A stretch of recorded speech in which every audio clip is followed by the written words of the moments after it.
Greetings and salutations, friends, and welcome back. Praise the cash. Tonight, we're going to be talking about the profits of disclosure. And of course, I mean profits with an F. And some of the things that are going on are just ridiculous. The prices of things, the money that people are asking for and receiving, it's incredible. So tonight we're going to be covering some of my favorite profits with an F, profits of disclosure. First and foremost, though, I want to welcome in the live chat, whether you're chatting on our Rumble chat, our Twitch chat, our YouTube chat, the Facebook live feed, the Twitter live feed, or pill.net. Welcome one and all live chatters. So tonight we're going to be covering some of my favorite profits with an F of disclosure.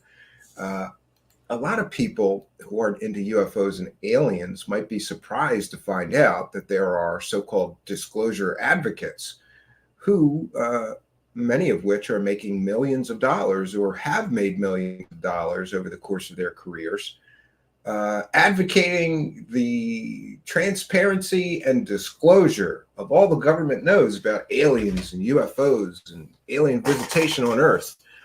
And I always think it's kind of funny that these people are supposed to be, truth and transparency advocates, but everything has a price. Because listen, disclosure ain't cheap, okay? And we have detailed here before some of our favorite profits of disclosure, like Dr. Stephen Greer, who charged thousands of dollars for some people to attend his events, who's collected hundreds and hundreds and hundreds of thousands of dollars in crowdfunding to make shitty films, in my opinion, filled with lies, half-truths, distortions, misinformation, disinformation, just completely fake information. After all, Stephen Greer loves to tell stories. And one of the things we're going to be doing tonight is cautioning you before you plop down your hard-earned money to see these losers in person. What you should know is you get about the same shit that you get from them on the internet. They tell the same stories over and over and over again. And we're going to be displaying that because we're going to take a time travel trip back 10 years ago to see what Stephen Greer was talking about 10 years ago. And if I didn't tell you that what we're going to watch tonight was from 10 years ago, you would think it was from last week. Same exact stories, same talking points, the free energy, the better world, the global cabal, the oil and gas industry and the men in black, and they're covering this up because this would give us a utopian world. All the same shit that he says now, he was saying 10 years ago. We're also going to be sharing a nightmare trip to Rachel, Nevada from Disclosure Fest. And this is written by Spooky. I forgot. I have something for that I can share. Yeah, I was going to do a separate show just on this Disclosure Fest nightmare that some people. And this is another thing you should be aware of. When you plop down your hard-earned money, you might not be getting what you were promised. And that's pretty funny. Interestingly, some people had a not-so-pleasant experience at Disclosure Fest with Jimmy Church. And I, for one, I'm just going to ask this publicly. Why would you think you're going to get disclosure from a greasy slime ball like Jimmy Church that has been selling fake people and helping fake people sell their wares for decades now? After all, he also worked conferences with David Wilcock and Corey Good and all those bullshitters. But somehow he's running a disclosure festival, right? And where do you see who's in that festival? It's a lot of people who are currently right now, and I don't care, I will go out on a limb. Some of the speakers at this so-called Disclosure Fest are right now actively engaged in criminal conspiracies to defraud people with New Age scams.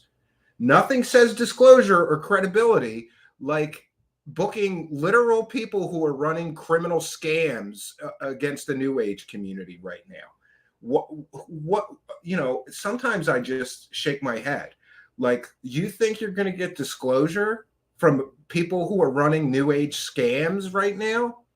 But this is nothing new. And you know, something that I think a lot of people miss is just how incredibly shady this stuff is. The world of UFOs is filled with criminals, con artists, scammers, liars, profiteers, grifters, and those are just the good guys. It's really comical. I think that so many, you know, we're here for truth and transparency, and meanwhile, this entire genre is filled with literal criminals. We've detailed here how many, let's just call them child predators, are involved in the UFO community. Why is that? Why is there so many child predators involved in the UFO and SSP community? Could it be because it's easy money and they can't get jobs because they're convicted felons? And here is the Disclosure Fest disaster. It costs $222 to sit in the cold.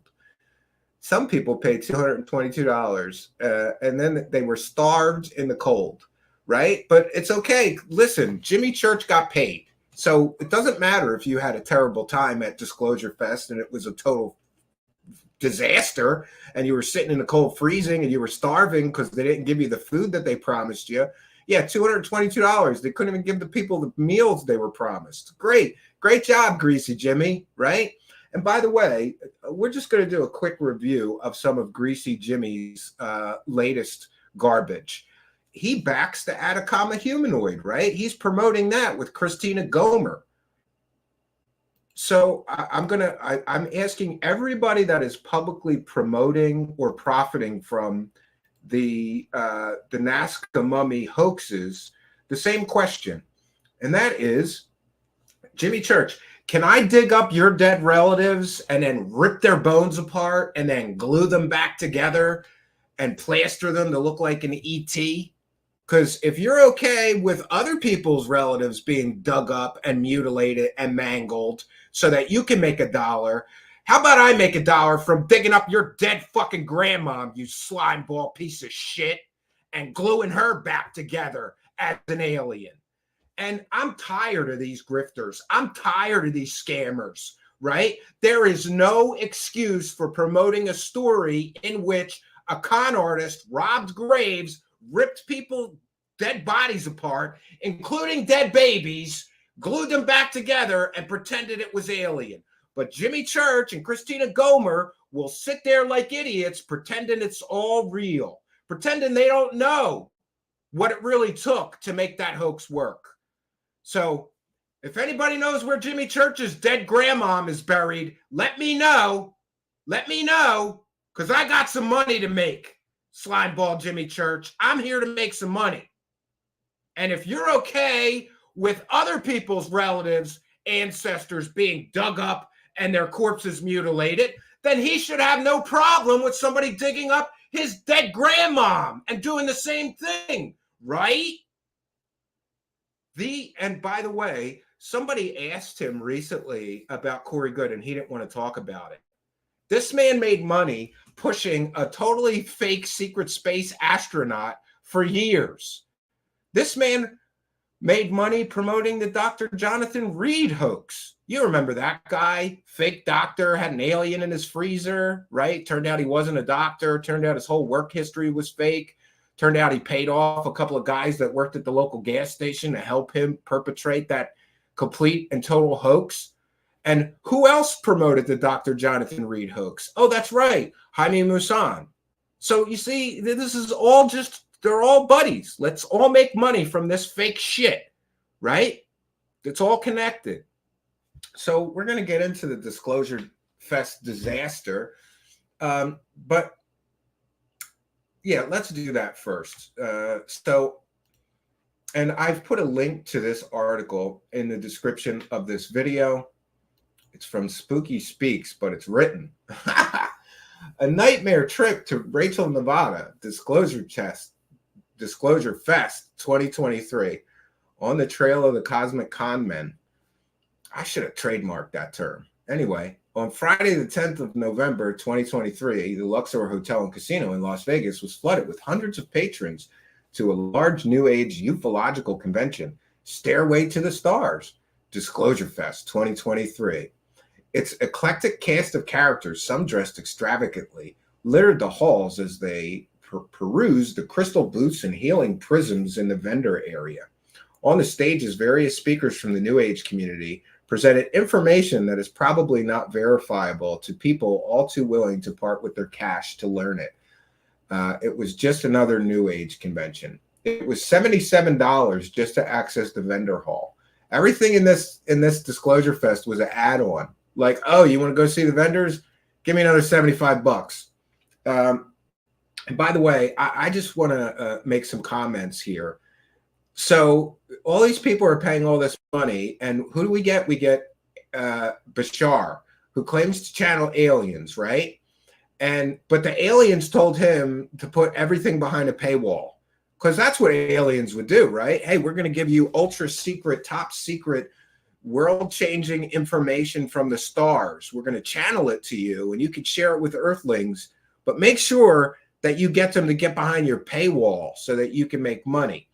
Then we have Jason Shurka, who's right now running what I can only describe as a medbed scam, in which they claim that they can heal your dog, all kinds of stuff. We're going to have a separate show just on the fake doctor that he's working with, not a real doctor, a holistic doctor, got an honorary degree from some wackadoo New Age university, right? That's Jason Shurka, the same guy who claims that he's getting secret briefings about raids happening in underground secret bases in Washington, D.C. with human trafficking going on, right? And instead of calling the police or the authorities or the feds or somebody to help those trafficked children, you know, that are being trafficked for sex, I guess, or adrenochrome, instead of contacting the police or doing something to help those children, what does he do? He makes monetized YouTube videos about it instead, right? He's also a Q-tard. Great. Next, we get Elizabeth April, who we previously covered was running a criminal New Age scam. And guess what? After our coverage, she shut down that scam. So we do have an effect on some of these scammers. But why would you go expecting disclosure from one guy running what can only be described as a medbed scam and another person who was running a New Age scam and an alien channeler? Boy, it sounds like we're going to have a lot of disclosure here, right? Oh, and Richard Dolan, who was involved in the Roswell Slides hoax and a bunch of other fake shit, right? Who, by the way, his wife was a Scientologist. We're going to get into that. Why are there so many Scientologists in the UFO community? Then we got Nick Pope, who lied through his teeth for years about running a British UFO program that he never ran. He was a goddamn secretary. He did not investigate crop circles for the British government. He did not investigate alien abductions for the British government. And he did not investigate crop circles, alien abductions, or UFOs. And the reason we know that is because the British government got tired of him running around lying. And I am aware that at least one person is trying to get him criminally prosecuted for consumer fraud, for claiming he ran a UFO program that he clearly never ran. There's paperwork from the British government refuting his claims of running a UFO program. But hey, don't let facts and evidence get in the way of a good grift you could sell. These are the people that you're going to get disclosure from, a bunch of liars, New Age scammers. And by the way, I don't know all of these people. I'm sure some of them aren't scammers. Maybe some of them are good people. But we've already pointed out, the problem. And I, for one, am completely and totally fascinated that any group of people would go and expect the truth from a bunch of con artists, scammers, and liars, right? Why do you really think the con artists, scammers, and liars are going to tell you the truth? This is about the money. Oh, then we got the Ancient Aliens guy. Yeah, great. Ancient Aliens has been wrong about everything. Completely flawed theory. But it is what it is. So these are the people that Slimeball Jimmy Church is bringing you disclosure with. An alien channeler, somebody running a medbed scam that claims that they could heal your dog with quantum waves or some other nonsense. But let's save the Jason Shurka for another show. We've done an extensive investigation into that, and we'll be bringing you the truth behind that. And I have a feeling that there may be some consequences for certain people involved in that situation. But that's a story for another time. So Saturday had an exciting excursion. Remember, it was extra to go on the extra excursion. The nighttime sky watch in Rachel, Nevada, the closest settlement to the famed U.S. military installation known as Area 51. It was organized and hosted by Adrian Valera, the owner of Disclosure Fest. Great. The feeling beforehand was one of excitement. I spoke to witnesses who attended this expedition. What they saw perfectly encapsulates a growing problem in the New Age ufological community. One source who wants to remain anonymous told me that he, Jimmy, refused to follow the credentialing procedure, and Jimmy was like telling other people, oh, just tell them that you're with Jimmy Church. On the condition of anonymity, I spoke with some attendees of the event who recounted in some detail. Let's start at the beginning. What were your thoughts going into the conference, and what was your role there straight from the beginning to the expedition? And this person replied, I looked at the prices and I really wanted to go to a UFO conference, and finally had enough scratch that I could go. But their prices were, their New Age numbers. So it was like $888 for the whole package, which was going to Disclosure Fest at the Luxor in Las Vegas. And then if you look at the prices of the Luxor, it was like $300 a day. And if you want to do the gala, that was an extra. And then the web version was an extra. I think another $111. The Area 51 excursion was $222. Remember, all of this is extra. It's $888 just to attend. Then you want to go to the gala? Give us another $111, right? Or I'm sorry, if you want the web version so that you can, watch this later, that's another $111. If you want to go to the Area 51 excursion, that's an extra $222. Profits of disclosure, right? And what did they disclose there? That a bunch of scammer New Age criminals really like money and tell fake stories for cash? Awesome. The Area 51 excursion was $222. Everything was extra. So I was like, well, that sucks. But I wrote to the people and said, hey, it's kind of prohibitively expensive. I'd be willing to help out, but I didn't hear anything. A common occurrence in the New Age circuit is themed pricing, with mystical numbers making up the price tags for every single event and access pass. This type of price gouging is becoming commonplace in the New Age circuit. You said it was $222 for the Area 51 expedition. Where did you first see that? It's on the Disclosure Fest website, this person replied. They have different prices and they make it sound great. They make it sound really good. And actually, I think online it doesn't say it, but in the booklet that they have, it actually says food will be provided. We have the booklet. So they told everyone food will be provided. And of course, most of these people like you get so many vegans and stress sensitive palates, right? So it's 4 buses and they're all, so I didn't buy a ticket officially. What happened was this lady said, hey, my husband and son, I bought them tickets to this thing. Oh, people were throwing money around like crazy. I thought $888 was expensive. These people were like, oh, whatever, I'll just buy it again. I can't believe the money because I thought it was way too prohibitive. I mean, they're trying to be spiritual and you're getting these kind of people, right? I was then shown a copy of the program over video. Wow, dinner is included once we arrive, I exclaimed. And about the booklet, I did a little digging and found the fact that they did change this advertisement on the online PDF, something the organizers failed to tell the volunteers who gave incorrect information to all who obtained a wristband or a program for the event. So for $888, or was it the $222? Oh, it was the $222. They said you were going to, it included dinner or food, and then it didn't. And then they changed it. One interesting moment came during Richard Dolan's speaking engagement and set the egocentric tone carried by former syndicated radio host Jimmy Church as he rushed the stage to take a selfie. And I know Jimmy Church's voice like it's a distinctive kind of douchey voice. I mean, like Dolan was talking, right? Jimmy gets up on stage and takes a selfie with Dolan in the middle of the sentence. That's great. In another incident, Jimmy Church is described as interrupting renowned channeler Daryl Anka Bashar mid-transmission to wish him a happy birthday. Yeah, Jimmy Church interrupted the alien channeling section to wish Bashar a happy birthday. When Bashar was there as well, he went up there and he said, "Oh, it's somebody's birthday," because he always has to be the center of attention. And he made everyone sing happy birthday to Bashar. Bashar is like giving information at 100 miles a second, and he's like wasting time singing happy birthday. Things started to go really wrong, however, before the 4 buses were due to leave at 5 p.m.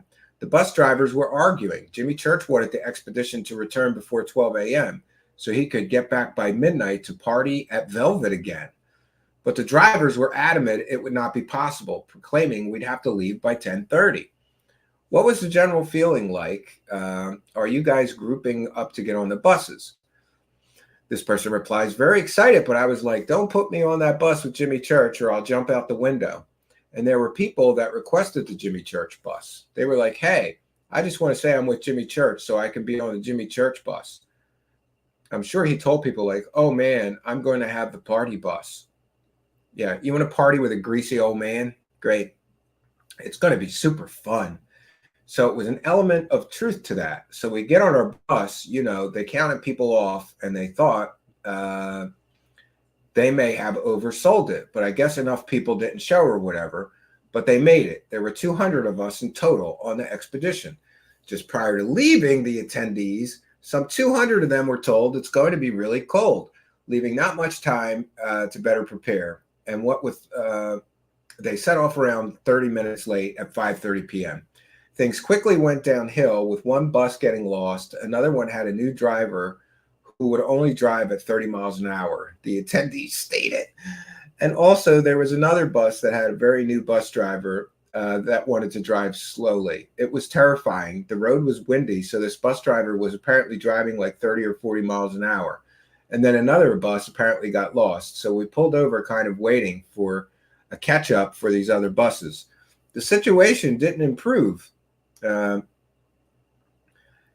bus attendees were traveling on had a bathroom at the back, which was locked, and the bus driver did not have a key for it, leading to a potentially dangerous situation where the attendees who needed the bathroom were forced to go on the side of the road. That's great. So they paid $222. You're like, man, I really got to take a shit. You're going to have to shit on the side of the road. We don't got the key for the bus bathroom. Just shit outside, man. I'll pull over for you. You can shit right over there. Great. Jimmy Church, what a clown. And we're going there. One lady has to go to the bathroom. She goes to the back and the door is locked. And she's like, what's going on? And I don't think the bus driver had the key either. No bus driver couldn't find the key. So we had to pull over and everyone was running along the hillside in the bus lights looking for a place to pee. And there was men and women lined up peeing together. Wow, that's great. Unisex piss. It's awesome. Along the way, the convoy also stopped a large gas station due to someone on the party bus having a hard time. And then we pulled into the gas station. We were at this big gas station, but we're not filling up and nothing's happening. And we're like, what is going on? Well, apparently, according to a lady the next day on the Jimmy Church bus, Jimmy said, hey guys, this is the party bus. Y'all can do whatever you want. Some girl took 5 20 milligram THC gummies and it was her first time.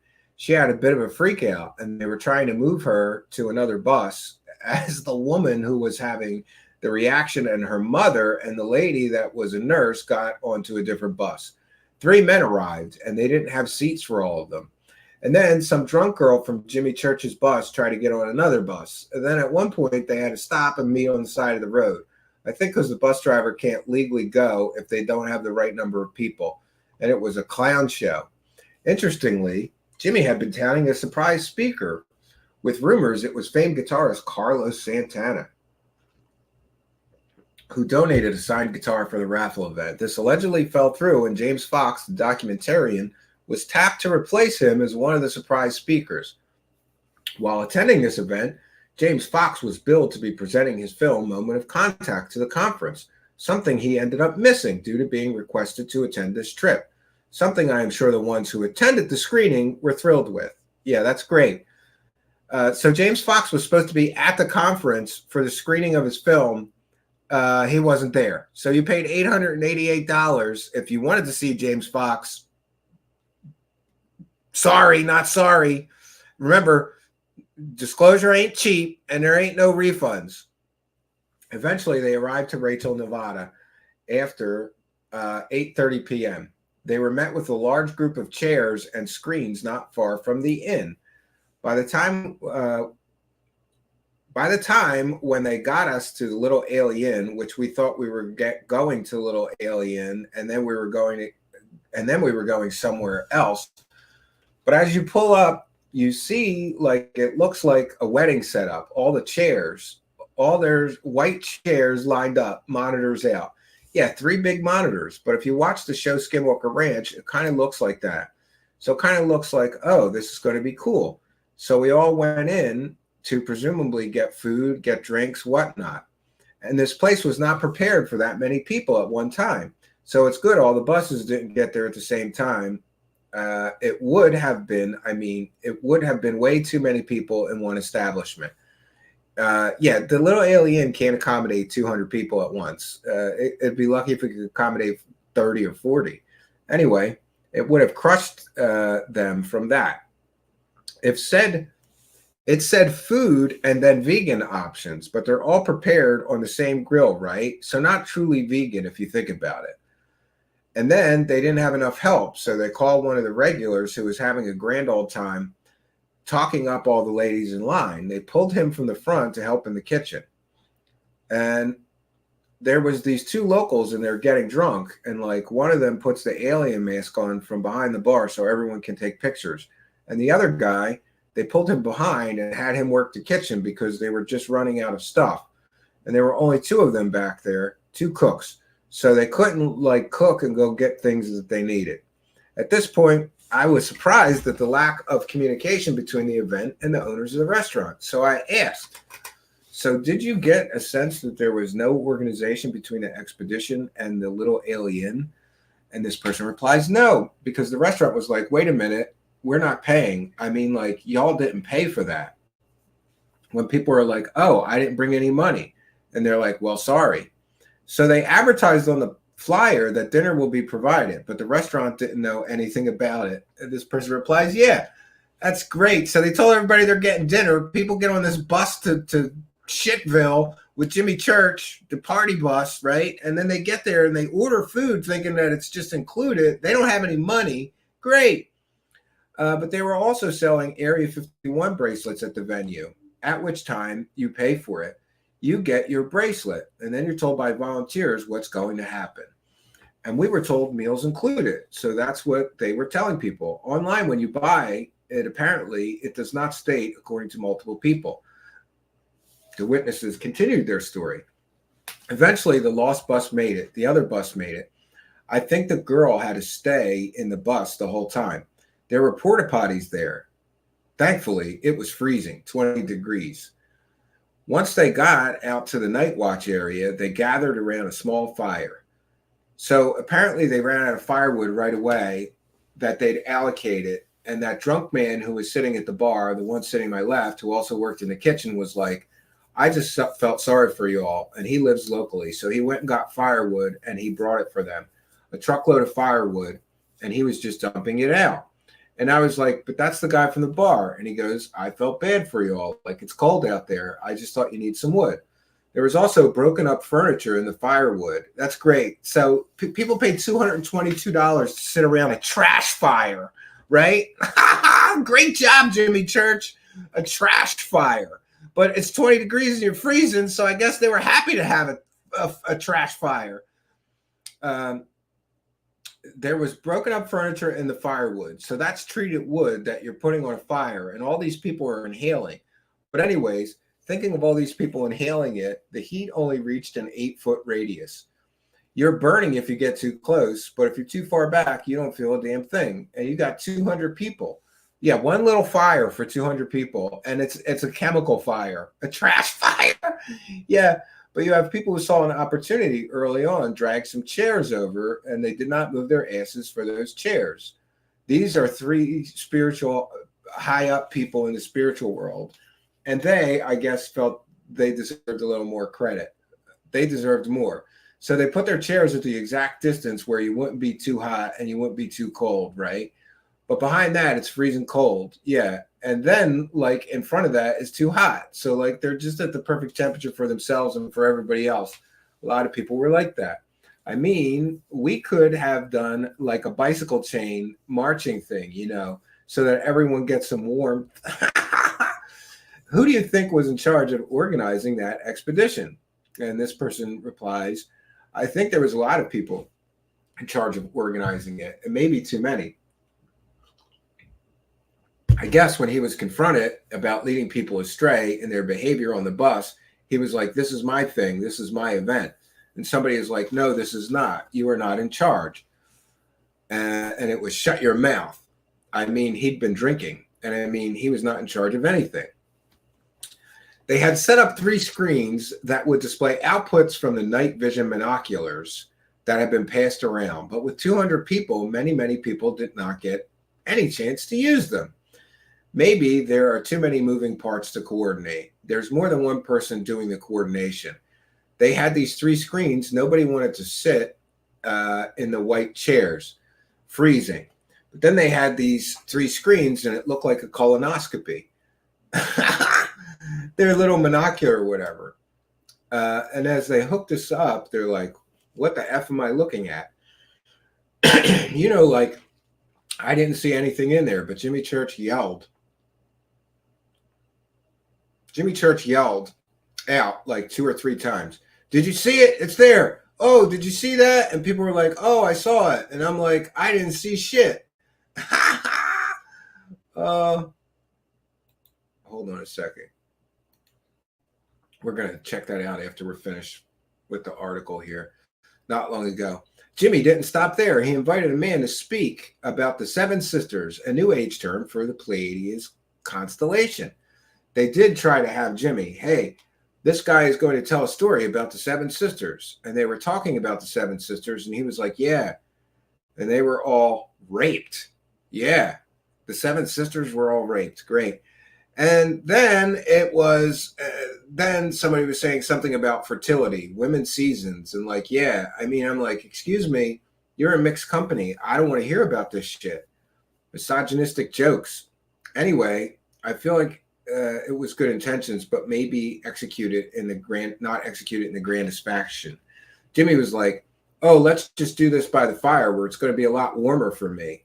And it's funny because you'd run around the alien and go, guys, you know what's so much cooler than this? It's sitting by the fire. It's so cool out there. And then, we go and there's Jimmy sitting at the table, like in the warm, defrosting his ass. When they do their burger announcements, they had a little karaoke system in the corner. And she would announce, hey, there's a hamburger, right? Well, of course, Jimmy Church got a hold of the microphone. They left around midnight and did not end up returning to the Luxor until 3 a.m., but not before one final drama. An old man was so belligerent and snuck off the 30-mile-per-hour bus, wouldn't leave his seat. They had to call the sheriff. The attendee added via text after our Zoom call describing a situation in which the older male refused to get back on the bus because it was going to take so long to drive back to Las Vegas. So to wrap up, we have a conference falsely advertising a meal inclusion, a party bus in which people fell ill, buses that got lost, 6 night vision binoculars between 200 people, a slightly famous radio host acting like a brat, Jimmy Church, you clown, and a famous restaurant that appears to have no idea that 200 people were going to descend on them late in the evening expecting a free meal.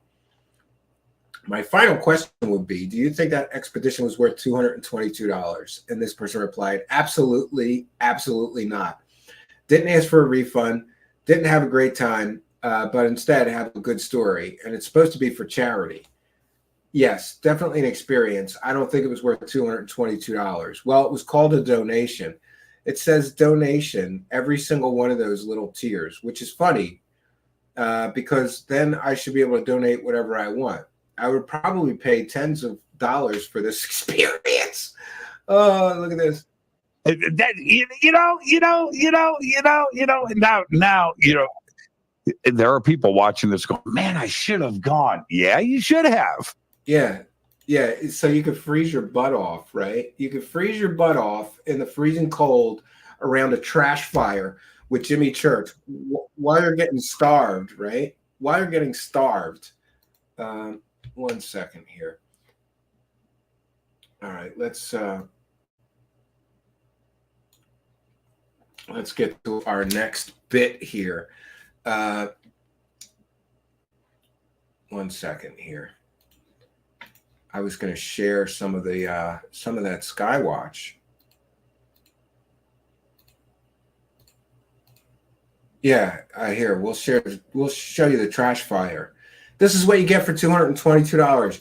You get to sit around a trash fire with Jimmy Church, right? You get to sit around a trash fire. Hooked up to our night vision cameras, we are going to be sky watching tonight. Check out my trash fire. Okay, so let me fast forward. I approach it. How you doing? Oh man, I would pay $888 to go to this shit just to troll Jimmy Church. Be like, what's up, Greasy? Can I dig up your dead grandma and make a fake alien out of her bones? You asshole. All right, everybody say hello. No, say hello. Say hello. Say hello. Come on. Look at this. It's 20 degrees and they're all huddled around a little trash fire. 200 people huddled around a trash fire. Hello.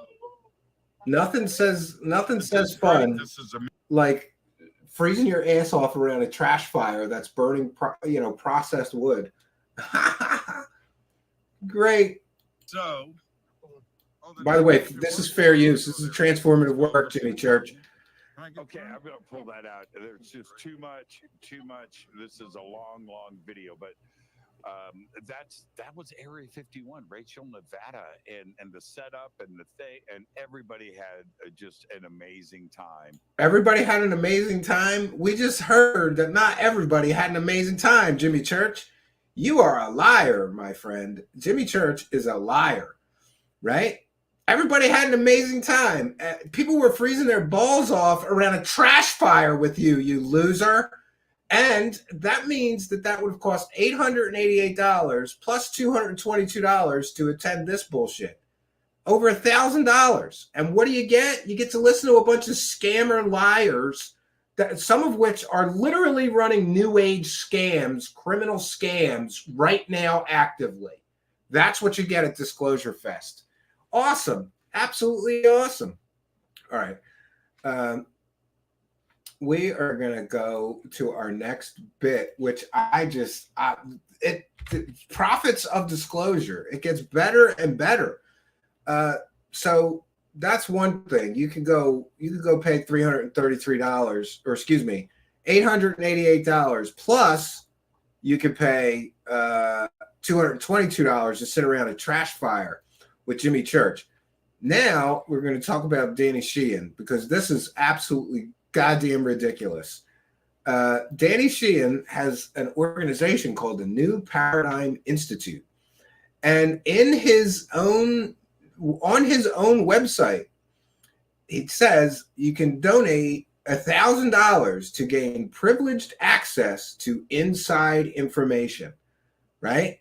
Donate $1,000 to gain privileged access to insider information. And meanwhile, he didn't think that was a problem. Privileged access to inside information. And I'm just going to ask Danny Sheehan publicly, like, you're a lawyer. Do you know the legalities of doing that? You're charging people $1,000 for inside information. And language is important. What is inside information? How do you even define the term? And what information about aliens and UFOs is worth $1,000? I mean, I'm just curious, right? Yeah. Support this cosmic moment. You can pay $100, $250, $500, but for the $100, the $250, and the $500, apparently you don't get shit. You have to pay $1,000 or $5,000 or more to get access to the privileged information, right? It's privileged information, right? I love it. So this is interesting. So after everybody was like, what the hell? Why? How is he charging $1,000 for privileged information? They make a public statement regarding the website language update. We at the New Paradigm Institute would like to address a phrase in our recent call for donations. The use of the term privileged access to inside information in our appeal for contributions was not intended to convey exclusivity or secrecy. So basically, if you did pay the $1,000, the information you were given wasn't secret and it wasn't exclusive information. In other words, UFO bullshit that's already out there on the internet or whatever. I'd love to know what information people got for the $1,000. If you were unfortunate enough to be a victim of this, I'm calling it a scam, then please do message me at truthseekershow@gmail.com. I think that whatever information they are sharing with people for $1,000, if you're one of those people and you paid $1,000, post that shit publicly. Let's see what you get for $1,000 from Danny Sheehan. Going forward, we will ensure that our language clearly communicates our dedication to inclusive participation and transparent information sharing. You don't get the information unless you pay $1,000. That's not transparent information sharing. That is bullshit. And this was the appeal. Please donate to support the Romero Institute's new initiative, the New Paradigm Project. Your gift will propel and sustain the essential investigation and conversation surrounding UAPs. Consider joining the Forum for Truth with a donation of $1,000 or more to gain privileged access to inside information and virtual discussions as we proceed. Oh, you get a Skype call with Danny Sheehan for the $1,000 too. Thank you for standing with us in our search for the truth. Stephen Greenstreet burned them. It was actually me who brought it to your attention, and you're welcome. The New Paradigm Institute wants to prepare humanity for aliens. We're going to have to check out that website for sure.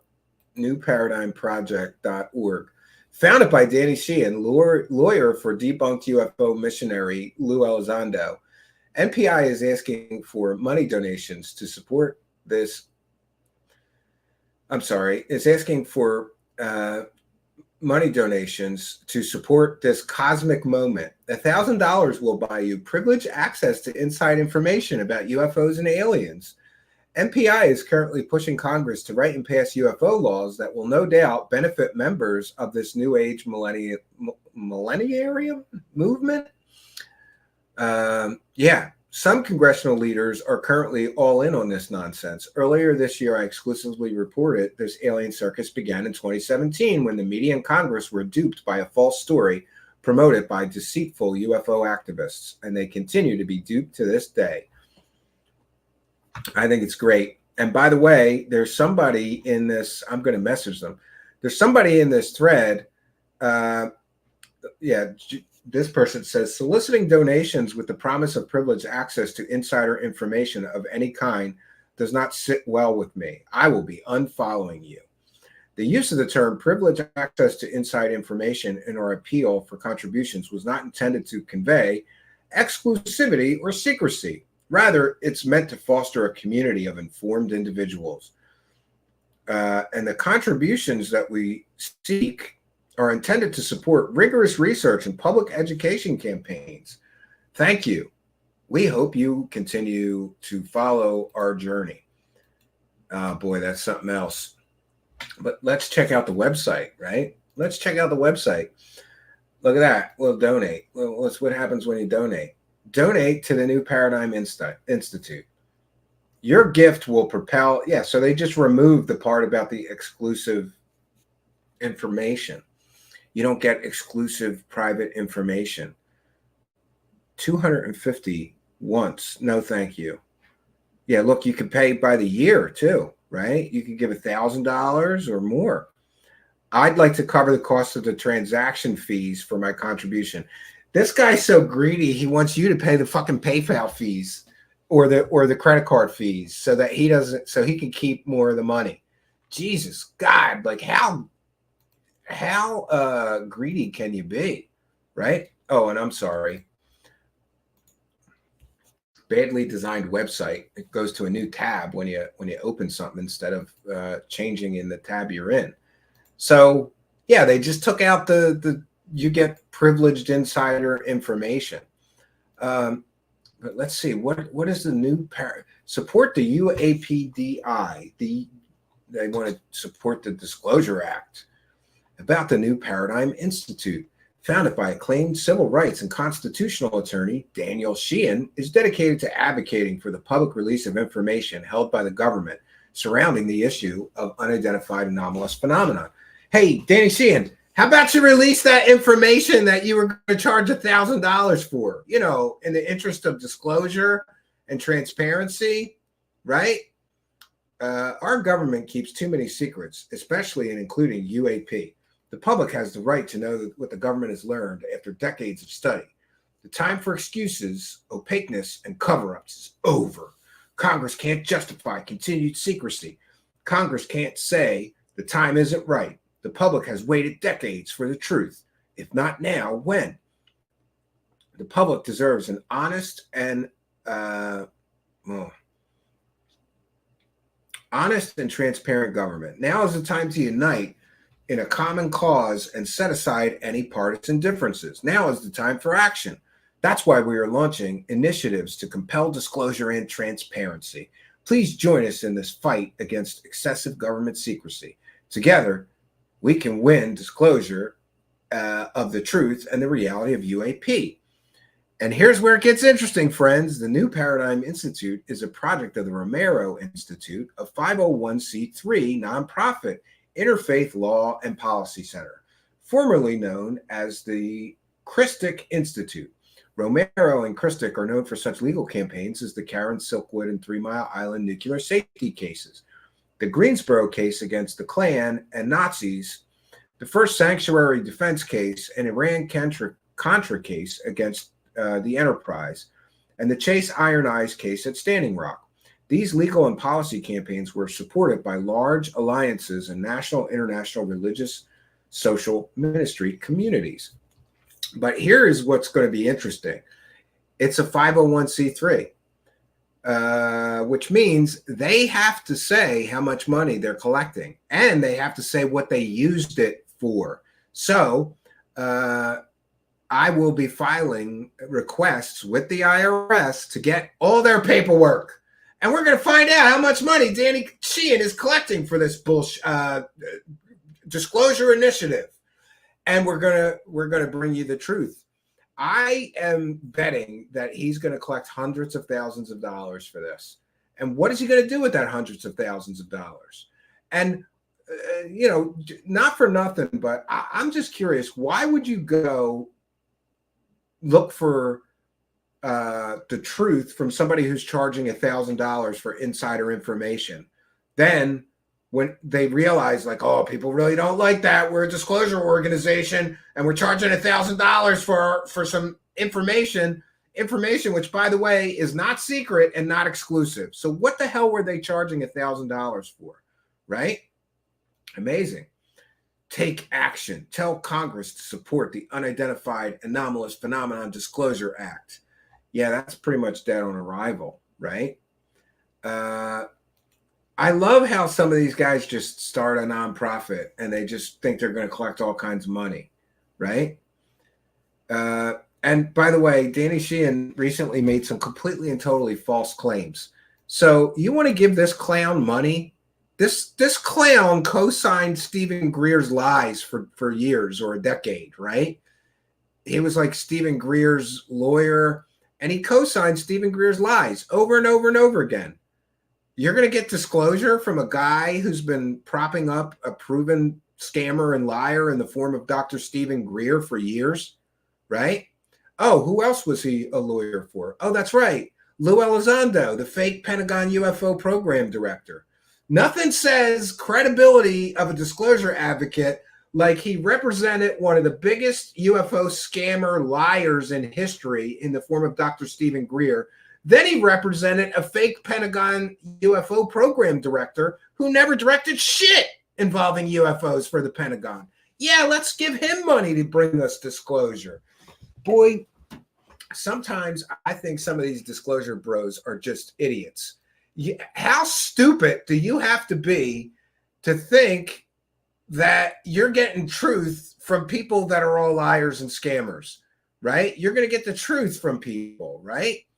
You're going to get the truth from these people? Then why do they keep getting caught lying to people? Why do they keep getting caught selling fake stories or co-signing people who are telling fake stories? Why would you expect anything like the truth from somebody like this? I know people are desperate. Some people are so desperate for this stuff to be real that they just, I guess they have blinders on to the criminality going on and the scams and the grifting. And hey, let's just give this person money. They're going to bring us disclosure. No, you're going to give them $1,000 and you don't even get secret or exclusive information. So what is he sharing for $1,000? I have no idea. But Stephen Greenstreet nailed him earlier, and this is funny. Father Sheehan versus Alien Satan. In 1977, the Washington Post reported UFO activist Danny Sheehan was winding down his role with the Church of Scientology to become a Jesuit priest. Awesome. Sheehan recently rebranded his religious UFO ministry as an institute and is currently lobbying Congress to prepare humanity for aliens. On Sheehan's UFO Ministry Institute website is a bunch of sci-fi religious stuff about searching for the infinite being in order to re-experience the original Luciferian temptation, and this time succeed where Lucifer and his followers originally failed. Can we say wackadoo? Like, how much more wackadoo can he get? Let's read that again. Searching for the infinite being in order to re-experience the original Luciferian temptation, and this time succeed where Lucifer and his followers originally failed. I don't understand that. Does that mean he's going to try to overthrow God? You want to get in a war in heaven? What the hell are you talking about, Danny Sheehan? You goddamn wackadoo, crazy sumbitch. He's a crazy sumbitch. That's all I could think. Just a few days ago, all this wacky religious stuff was still publicly available, but has since been taken offline. It still appears on the website's source code and the Wayback Machine. So that's interesting. We can look at some of the wackadoo stuff courtesy of the Wayback Machine. Sheehan is currently asking his followers to donate money to his UFO ministry. $1,000 will get you privileged access to inside information. Baffingly,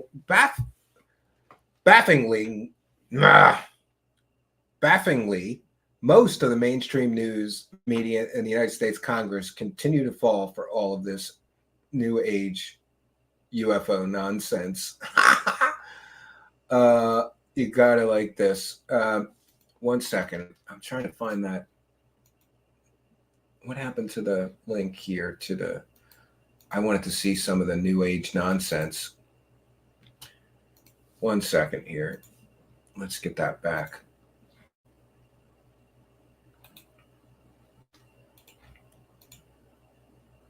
Oh, okay. Let's see if we can't see what Mr. Sheehan was trying to hide. And hey, nothing says transparency like deleting. Oh boy, this is crazy. The cosmological question: how did our physical universe first come into being? And what are the physical laws that govern past, present, and future functioning? Mode of ethical reasoning, philosophy, mode of spiritual expression, theory of human psychology. Daniel Sheehan, an examination of the theological and philosophical implications of extraterrestrial life. Parts 1, 2, and 3. Current theologies cannot be adapted. The need to start is now. So basically, Danny Sheehan is starting a UFO religion, a cosmic theology, readiness for contact, the role of our new Paradigm Institute. Good thing to do in any event. While it is understandable that upon the first publicly confirmed contact with extraterrestrials, attention will turn immediately to the question of what steps will have to be undertaken by government officials to responsibly respond to this extraordinary event, another portion of our human family will have to address the social, psychological, philosophical, and theological impact that this extraordinary event is going to have on our planetary society in order to sway the governmental response in a positive direction. Indeed, it is very possible that it will become necessary to have this latter popular response drive our government's response away from a direction than they might otherwise be inclined to undertake pursuant to their own instincts. Yeah.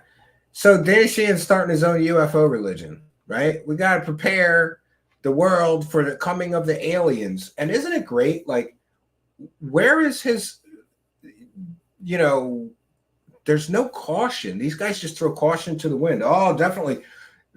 Alien contact, it's definitely happening, and we need to prepare for it. Well, what is the evidence for alien contact?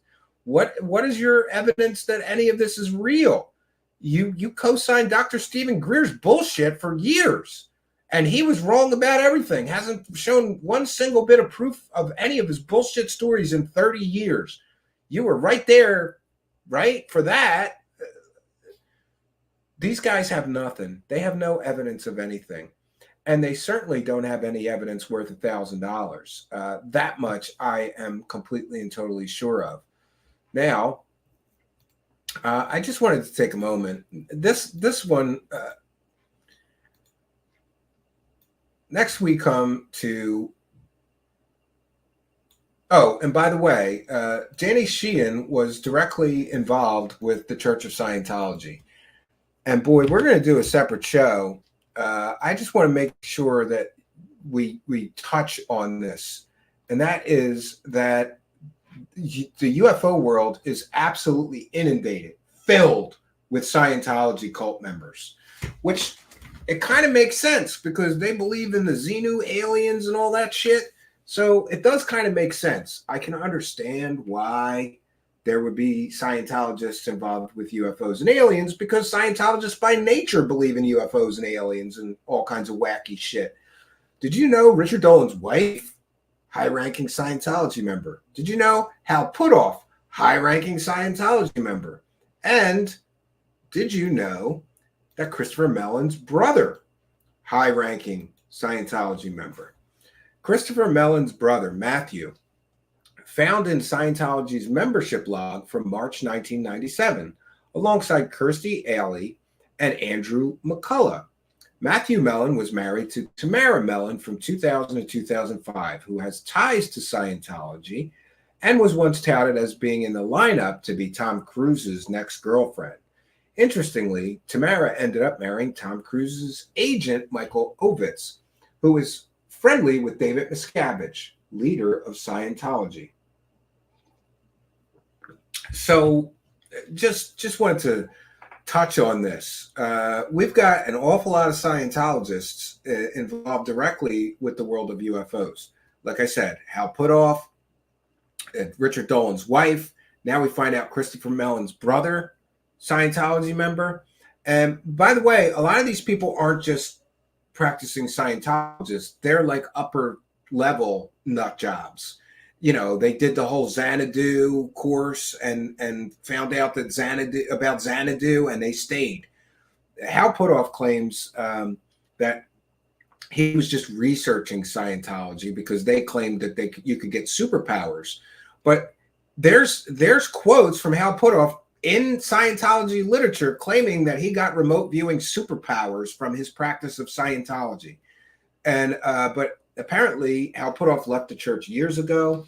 I was told, and this is rumors, I don't know if it's true, but I was told that Richard Dolan's wife, or is it his ex-wife? I can't keep track of Richard Dolan's love life. I think the bitch left him, right? I think she left him. Then she came back for a while because she wasn't doing too good grifting on her own, and they needed the grift partnership to continue. But that now I think she's going again. Maybe she gave him another shot and he still couldn't make her come, so she left again. I don't know, but I've heard from several different people that Richard Dolan's wife Tracy, very high-ranking Scientology nutter, which makes sense because she claims she has remote viewing superpowers too, right? Nothing says a credible researcher like, the girl I'm banging has superpowers, right? My wife that I bang has superpowers, and she got her superpowers from Xenu, the alien overlord and practice of Scientology. Yeah, I'm a credible researcher. I'm a serious researcher, and I'm banging a girl with superpowers. Don't be jealous. I bet you wish you could bang a girl with superpowers too, right? And why wouldn't his wife remote view the future and see that Richard Dolan would not be able to make her come and she'd have to divorce him? Why didn't she see that coming? I guess her psychic powers are bullshit. If you can remote view, you're supposed to be able to view any time and space. So she could have remote viewed the future of the marriage, figured out that Richard Dolan, was a two-chump pump or whatever and couldn't make her come, and then she leaves him. Couldn't she see that in her future and then just say, I'm not going to get with the two-chump pump Dolan because it's going to be a waste of time and it'll end in divorce? But, this shit doesn't have to make sense. We're in Wackadooville, right? That's where we're at. We're in Wackadooville, where nothing has to make sense, right? And the same reason that Richard Dolan's wife couldn't remote view their future divorce is the same reason why faith healers don't work in children's cancer wards. And you'll never find a psychic winning the lottery,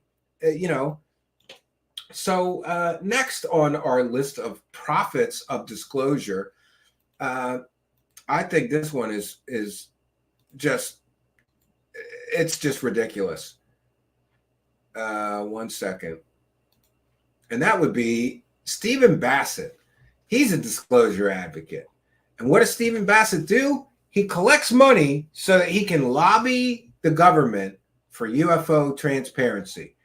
And he's been promising disclosure for at least 25 years. Somebody told me 30, but I don't know. Interesting that Stephen Basset was one of the speakers at Jimmy Church's Garbage Disclosure Fest, right? He's pleased to be presenting at these major upcoming events, right? And, I don't understand. Like, if you really want disclosure, why would you be hanging out at a conference full of a bunch of scammers, Stephen Basset? And, and by the way, I interviewed Stephen Basset once, and I liked a lot of what he had to say. It's hard to argue with somebody who argues passionately for government transparency and the government telling us the truth. That's all fine. But at the end of the interview, he did this hard sell, begging my viewers for money so that he could stay in Washington and lobby for a few more months. And it just turned me off. Like, I don't understand. Like, you want government disclosure, but you want everybody to pay you to work on government disclosure, right? And the ego of this is just ridiculous. He's the executive director of his own organization, right? The making of an exopolitical activist. And listen, I just want to put this out there. There is just as much proof and evidence that aliens are real and visiting Earth as there is unicorns are real and hiding somewhere. So the fact that this guy has made a 25-year career out of something that has absolutely no verifiable proof or evidence whatsoever, it's exactly as, imagine somebody spending 25 years being an advocate for unicorn disclosure. We want the government to tell us the truth about those unicorns. We know the unicorns are real. You guys have been lying to us about the unicorns for years, for 70 years, and we want the truth about those unicorns. When I see all of these idiots in the United States government being pressured, influenced by these wackadoos, what I think is, imagine if somebody did that to the government, but they wanted the truth about unicorns. It's just as ridiculous because there's just as much evidence for unicorns as there is for alien visitation on Earth. But Stephen Basset is another one of those people, like Stephen Greer, that has been begging people for money. To my knowledge, Stephen Basset hasn't had a real job in 25 years. Disclosure, that's his job. And you remember about 6 months ago when David Grusch came out, he said that he was popping a champagne bottle because disclosure was here. Disclosure was here 6 months ago. Somehow I missed it. I don't get it. And what does that entail? Like, how much money does he need to lobby Congress? You can lobby Congress from a phone anywhere in the United States. You don't need money to lobby Congress.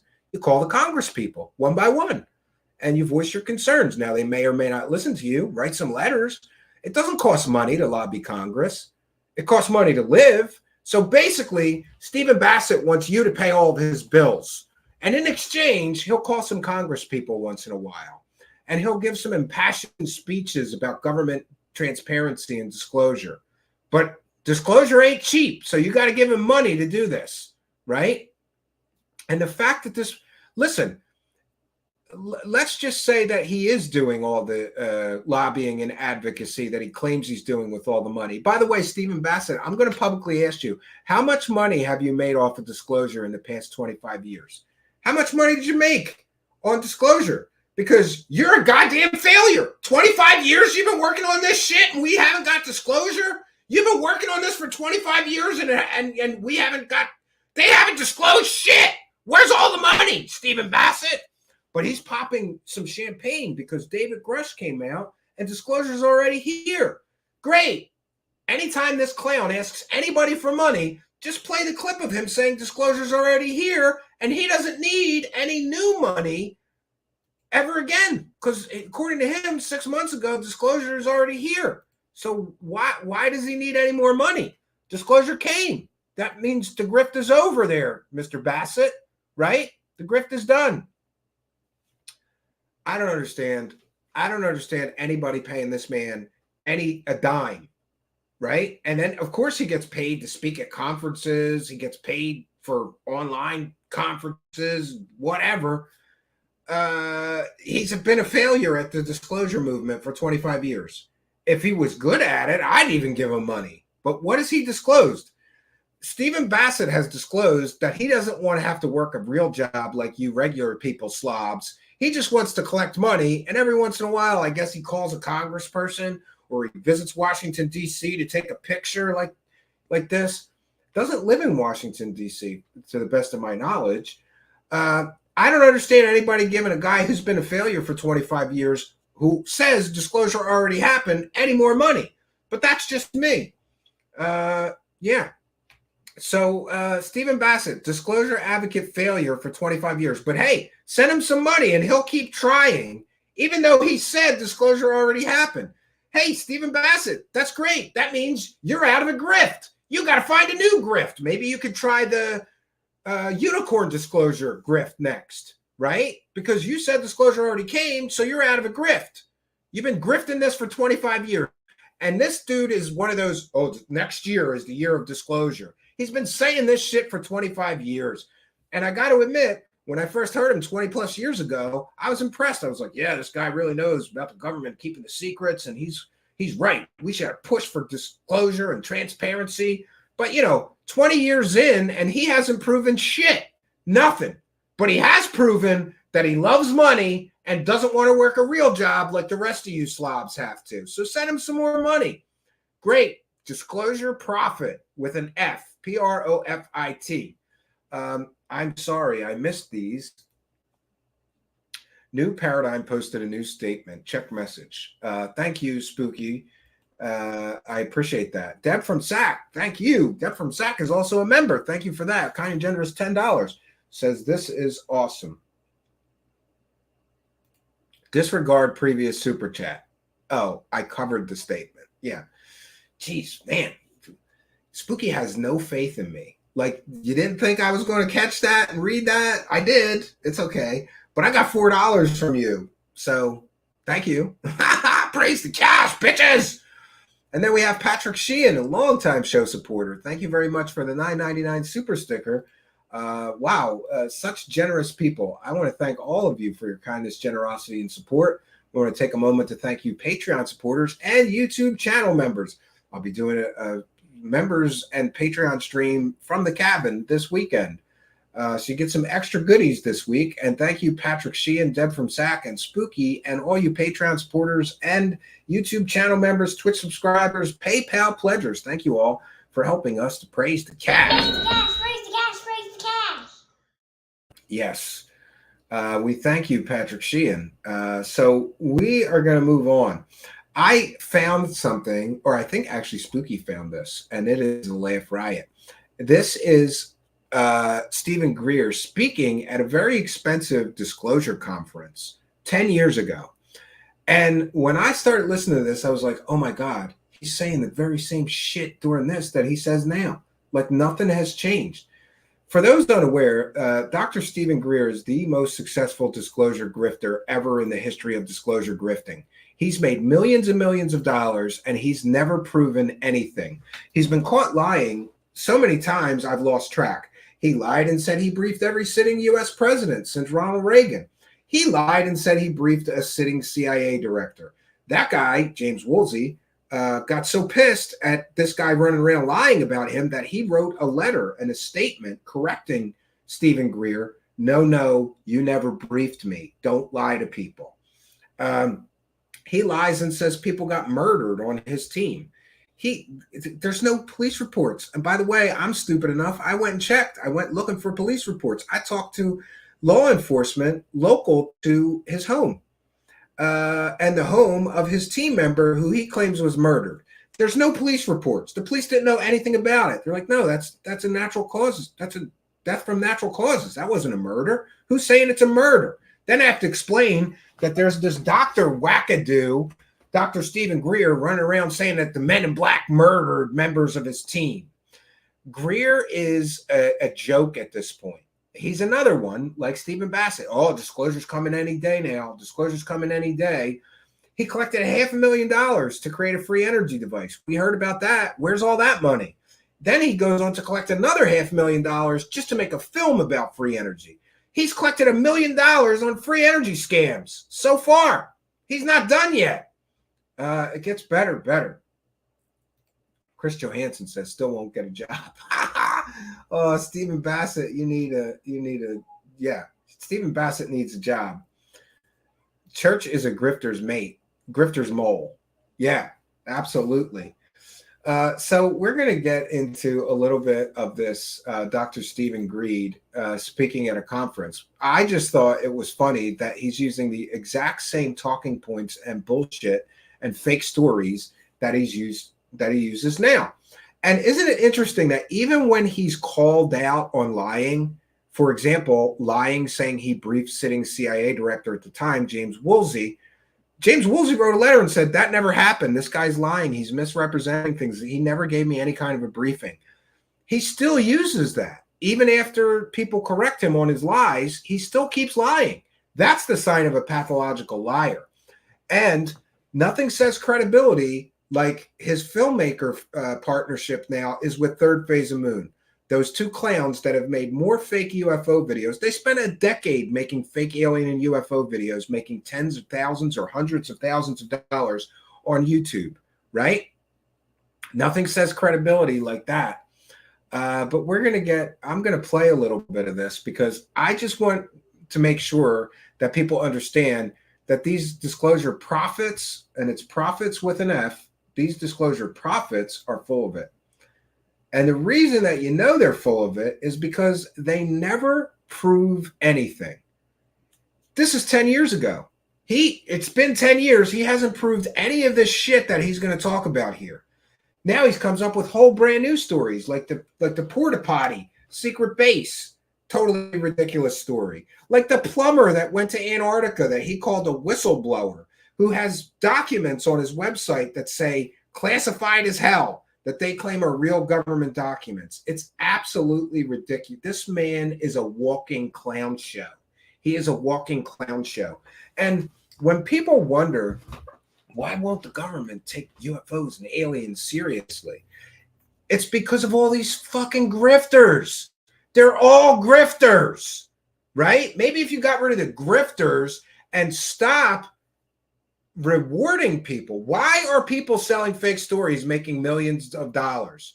Because you stupid people keep paying these people. If all of us got together and said, no more grifting, you people with your fake stories, you get one, maybe two. If we catch you twice selling a fake story, you're out of here for life, right? What if that happened? Then maybe you get some more credible research. Maybe you get some more real investigative journalism instead of the garbage peddled nonsense and anonymous sources and insider bullshit. Disclosure profit. All right, let's get into this. 100 years ago, we could have had free energy. In the 50s, ETs met with Eisenhower near Edwards Air Force Base near here, begging us to stand down our nuclear weapons and to make peace on this planet and to go into space peacefully. Eisenhower. 100 years ago, we could have had free energy. Same things he's saying now. This is 10 years ago. 10 years ago. And the story about Eisenhower meeting aliens is a story. There's no proof. There's no evidence of it. Period. Full stop.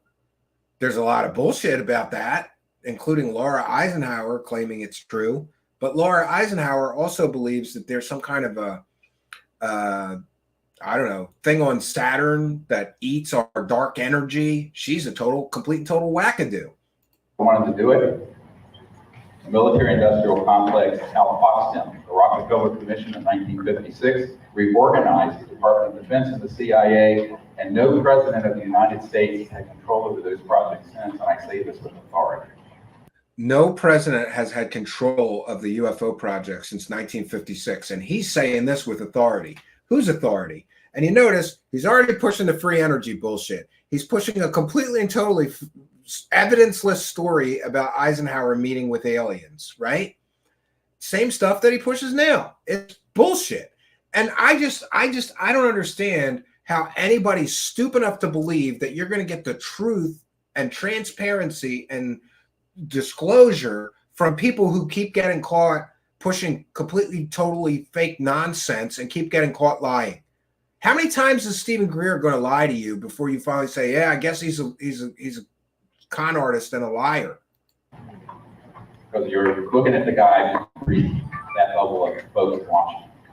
So the problem becomes, it's now in You're looking at the guy who briefed. What did he say? Here's another claim of briefing people. authority. And by the way, I'm sorry for the bad audio quality. Because you're looking at the guy who reads that level of folks watching. He briefed all the folks in Washington. No, he didn't. Show me any proof that Stephen Greer ever briefed anybody in Washington. He said that he briefed all of the U.S. presidents since Ronald Reagan. I went to every presidential library. There's no record of a briefing from Stephen Greer in any presidential library. Not in Reagan's, not in George Bush Sr.'s, not in George Bush Jr.'s, not in Obama's, not in Bill Clinton's, and not in Donald Trump's. So remember, too, that this is where I get pissed off, because see all these people that are sitting at this very expensive event, they all paid probably $500 to hear this man speak. They're paying money, and what are they getting? Information. But what they're getting, instead of real information or true information that they're expecting for their money, they're getting lies and scams. If this man cannot prove that he briefed every sitting U.S. president, and he's saying that at a conference, that's consumer fraud.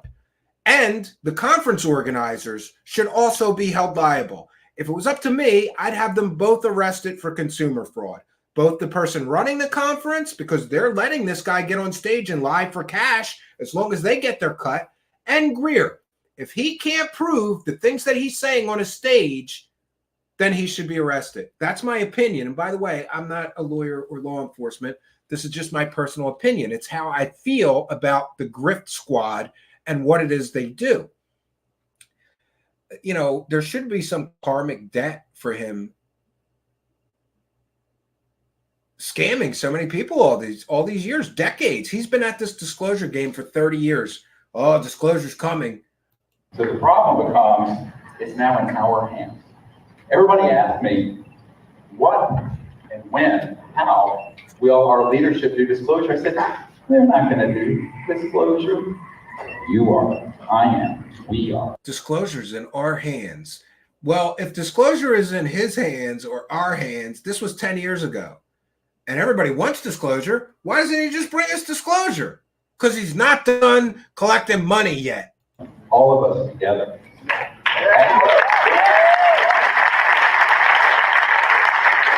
Look at this bunch of Kool-Aid drinking cult members. I had someone once ask me, well, who gives you the right? It's the head of Army Intelligence. You guys stop talking, please. It's distracting. Sorry. He just told people in the audience they weren't allowed to speak, right? Not narcissistic at all, right?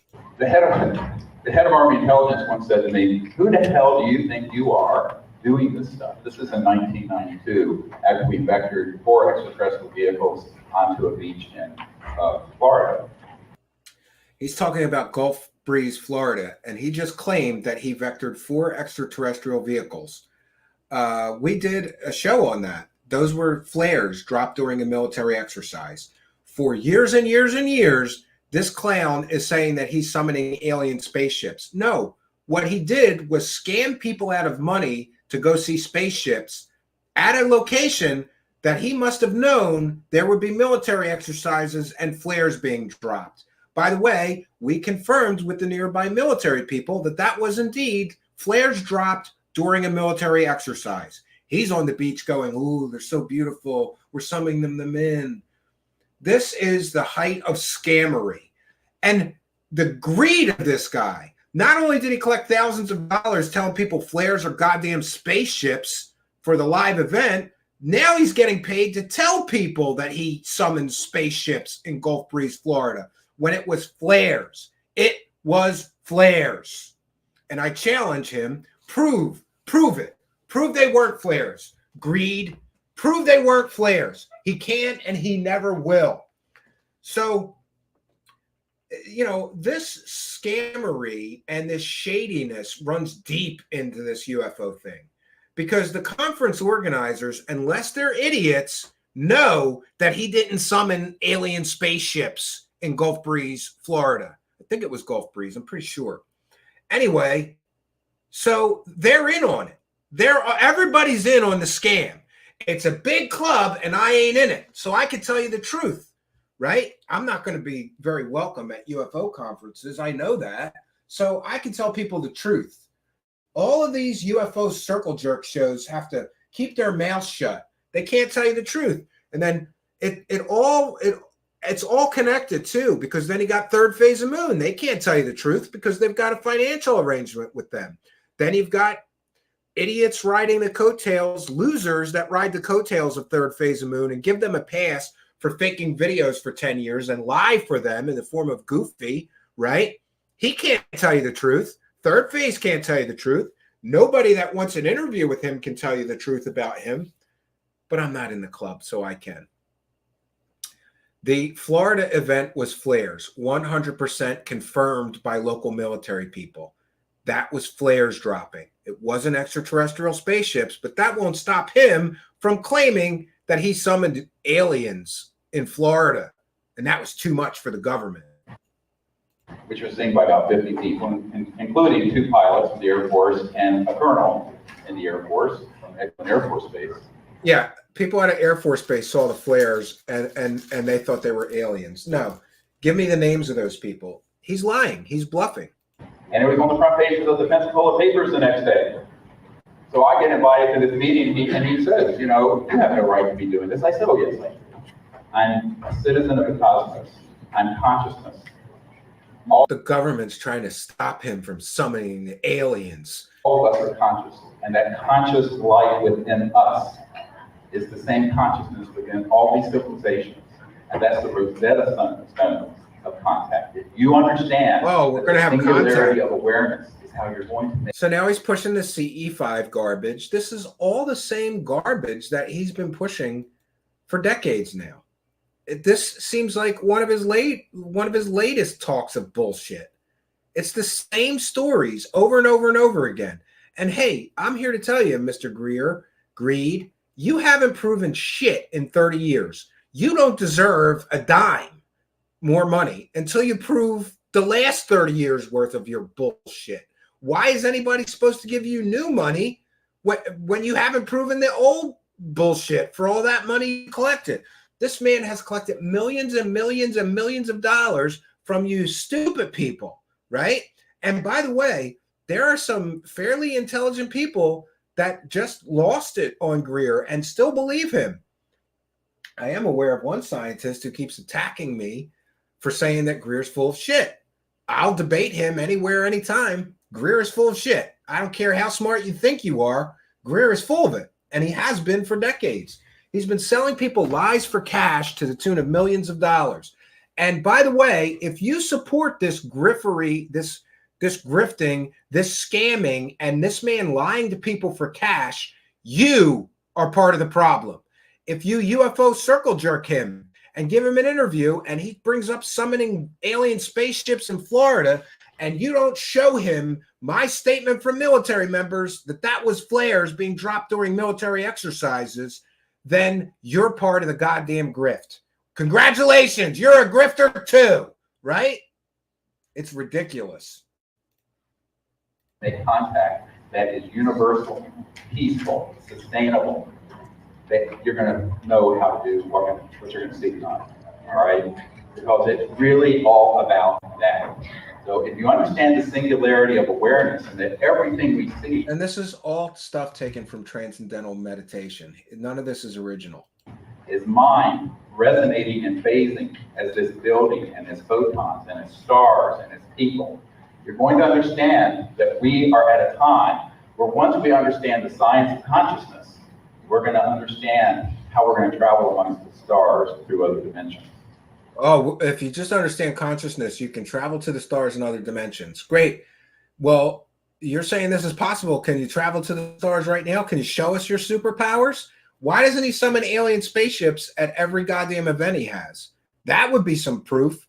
That would be some evidence, right? If you're claiming you have superpowers and you can summon aliens and alien spaceships, why don't you show us your superpowers, Stephen Greer? Because if you're interstellar, you are transdimensional.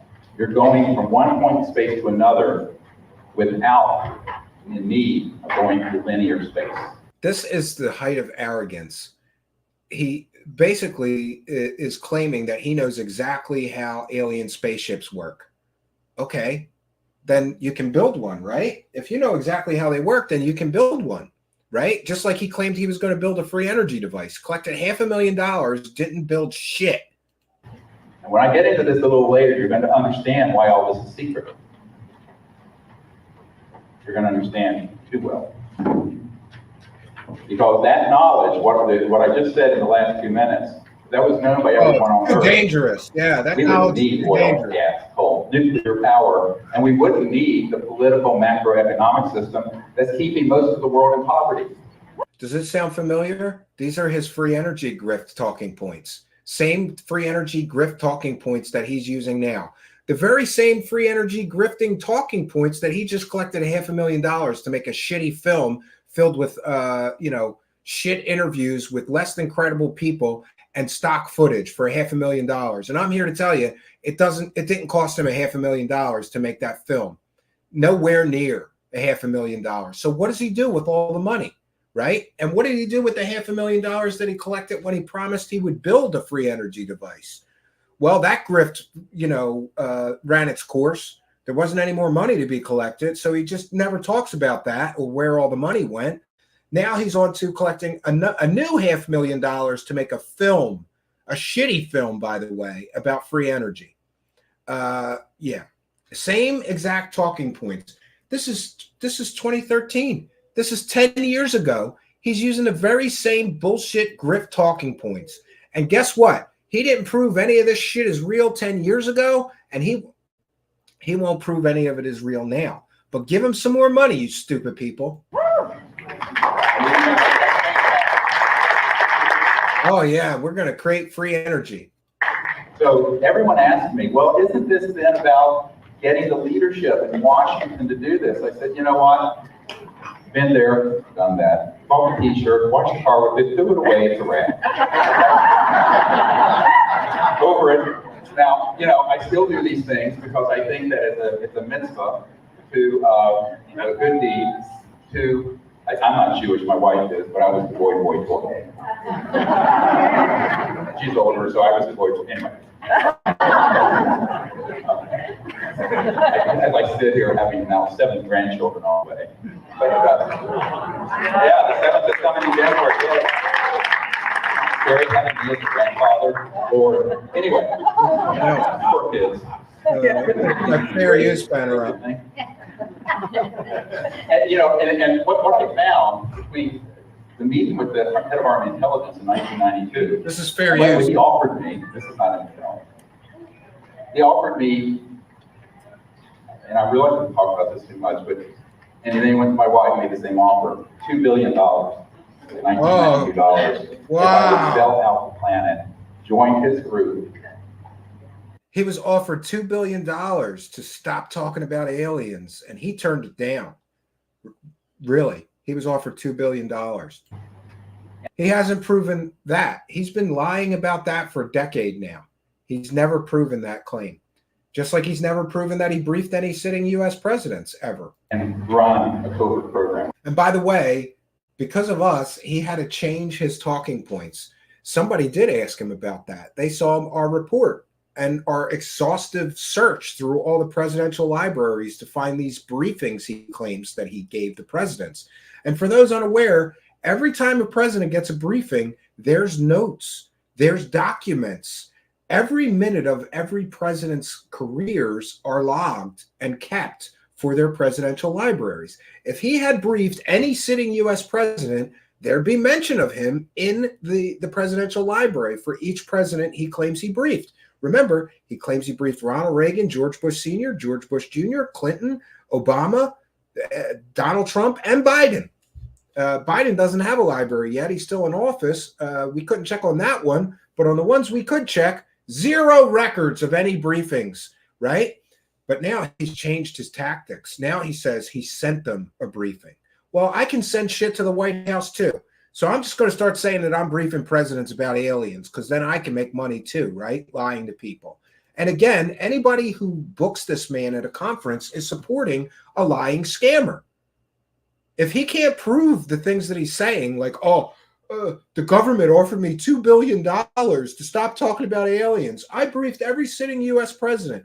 I briefed sitting CIA director James Woolsey. There's a goddamn letter from James Woolsey saying that never happened. He lied about that. Why are you booking this guy? Why are you helping him to take money from stupid people? This is ridiculous. And how long is this guy going to keep running through the UFO community, filling his pockets like a greedy slime ball with every dollar he can? B was a B. And I said, no, I'm not for sale. It's like an art show. And listen to these bunch of idiots applauding. Oh, yeah, he turned down $2 billion. He's going to do disclosure. He could have had $2 billion, but instead he's going to bring us disclosure. 30 years of failure and fake stories. That's what this man has brought us.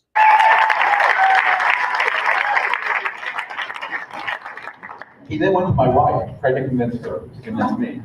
And my wife sort of epitomizes noblesse oblige, and it's so sweet. And and he's, of course, she's going to saint him. And I'm the sort of kick down the doors kind of guy. And she's your quintessential Earth mother. And such a spiritual person, beautiful soul. We're going to have our 34th anniversary this month. And she his wife must be real proud of him. You're making lots of money lying to people. Your wife and your entire family, including your grandchildren, should be ashamed of you for scamming people with your fake superpowers, for lying about briefing presidents. You're a goddamn joke. If he was related to me, I would totally disown him as a member of my family. Oh, you're such a nice man. I said, yes. Just like the Nazis were nice men until they showed up to Auschwitz. So the problem is there aren't many people who say no to $2 billion. And then when they said no to $2 billion. All right. We said no. Exactly, blank one. Not a briefing. We're with you. You're right, William Runner. When we come from Greer briefed President Lincoln. Yes, he did, Crazy Eyes Crick. My grandmother's church. And they said, you know, our people came from the Pleiades. And we literally, they believe that. And I believe they're right. You're going to see some things for a while in this wonder. And the truth is that I agree, for Crazy Eyes Crick. Silver, we're not going to sell out the future of this planet. But the problem is Washington does. Now, are there some good people in Washington? You're right, Bobby. I'm sorry And for the have they video tried to call. help? And are they helping behind the scenes? He's summoning cash. But here's the thing about 1600 Pennsylvania Avenue. Bill Clinton called it the crown jewel. Well, thank of the you. federal Unacceptable penitentiary. views. Why? Because after I put together a big briefing for him and his first CIA director, and I agree. he got Blade this Runner. thing. And by the way, he used to keep it in the private quarters of the White House. And he was sitting there with a friend of mine going through it, and he was looking through all these documents and testimony of top secret witnesses and all this material. And he said, I know all this is true, but they won't tell me a thing, not a goddamn thing. Yeah, I agree. Her lips to my ears. She was in the West Wing of the private quarters of the White House of the President of the United Hello, States. Lisa. It's And a I boy. said, Good yeah, to I know see you. this. I said, the problem has been that way since Eisenhower. So here, even if you give these people what's called actionable intelligence, Wacky what that bucks. buzzword for means, it's detailed information that if they acted on it, that they could act on it with specificity. So between 1993 and 2001, I put together what at first were about 40 top secret guys. It's now about Porta potty 500 wacky bucks. Yes. who have been with Lockheed Martin, Northrop, Edwards Air Force Base, Skunk Works, CIA, all the alphabet soup, NSA folks. One of the documents in my first book came out of the NSA vault. Was the death warrant for Marilyn Monroe.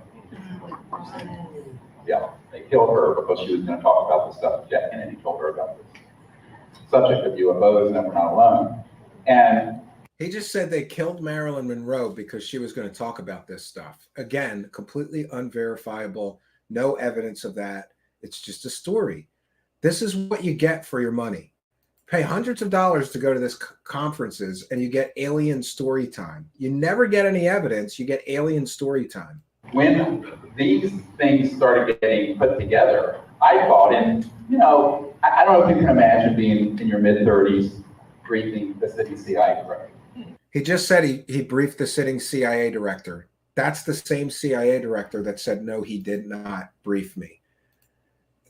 It's just amazing that he can be called out and he still claims the lie is true. Like, you know, I don't understand, right?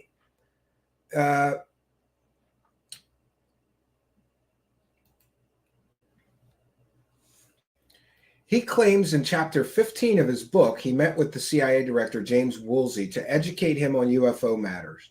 Greer claims that during this meeting, we discussed everything he wanted to know. Others have, sounds like,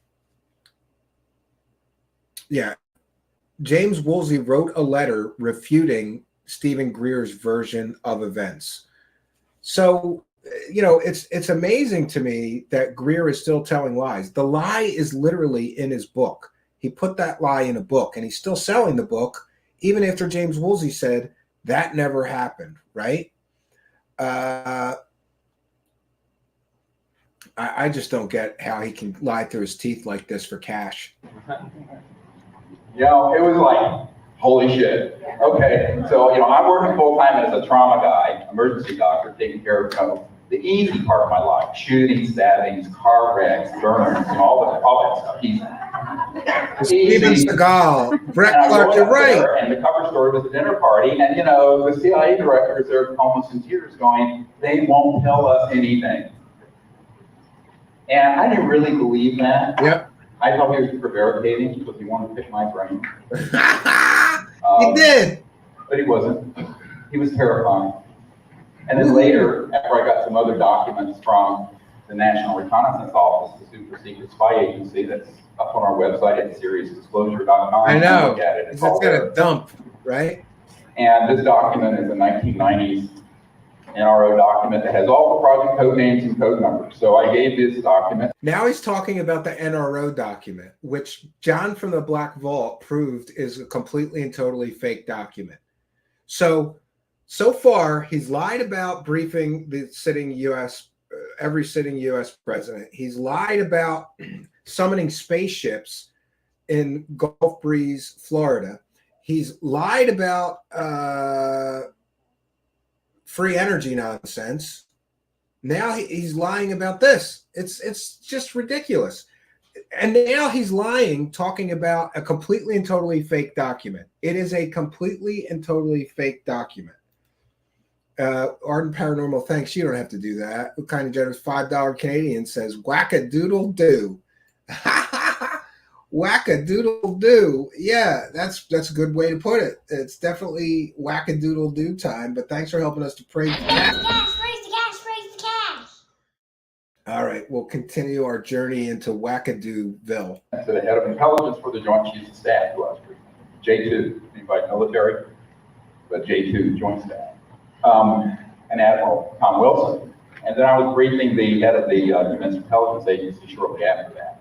He just claims he briefed Admiral Tom Wilson, and he briefed the head of the Department of Defense. Is this kind of like how he briefed all the sitting U.S. presidents, but that all turns out to be lies? And he's referencing a completely and totally proven fake document.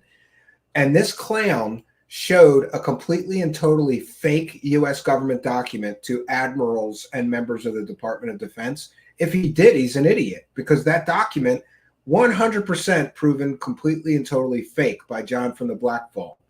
It's just, the bullshittery is ridiculous. And remember, this is 10 years ago.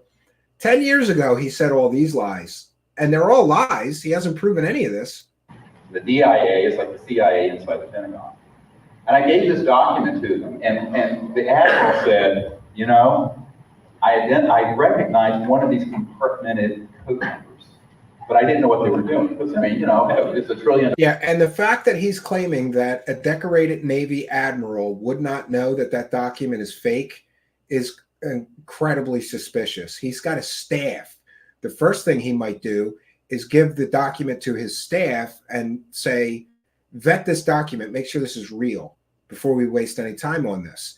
And if his staff had done their due diligence, like John from the Black Vault did, they would know immediately that it was a fake document. So he's given fake documents to admirals about aliens. Great. $1 a year being run through the Pentagon, and they don't know where the hell this stuff is going. And so he said, and he looked into it. And now this was before I went. This is the Tom Wilson story. This is the Wilson Notes story. The meeting. This was, which has never been proven. Here's him telling the same story that Dolan and everybody else cashed in. Oh, the Wilson Notes, the Wilson Notes. That's a fake story. Stand up with the based on a fake, completely and totally fake document, by the way. It all starts with a completely and totally fake document. We're supposed to believe that a decorated Navy admiral got a fake document from Stephen Greer during a briefing. It wasn't a briefing, it was a meeting.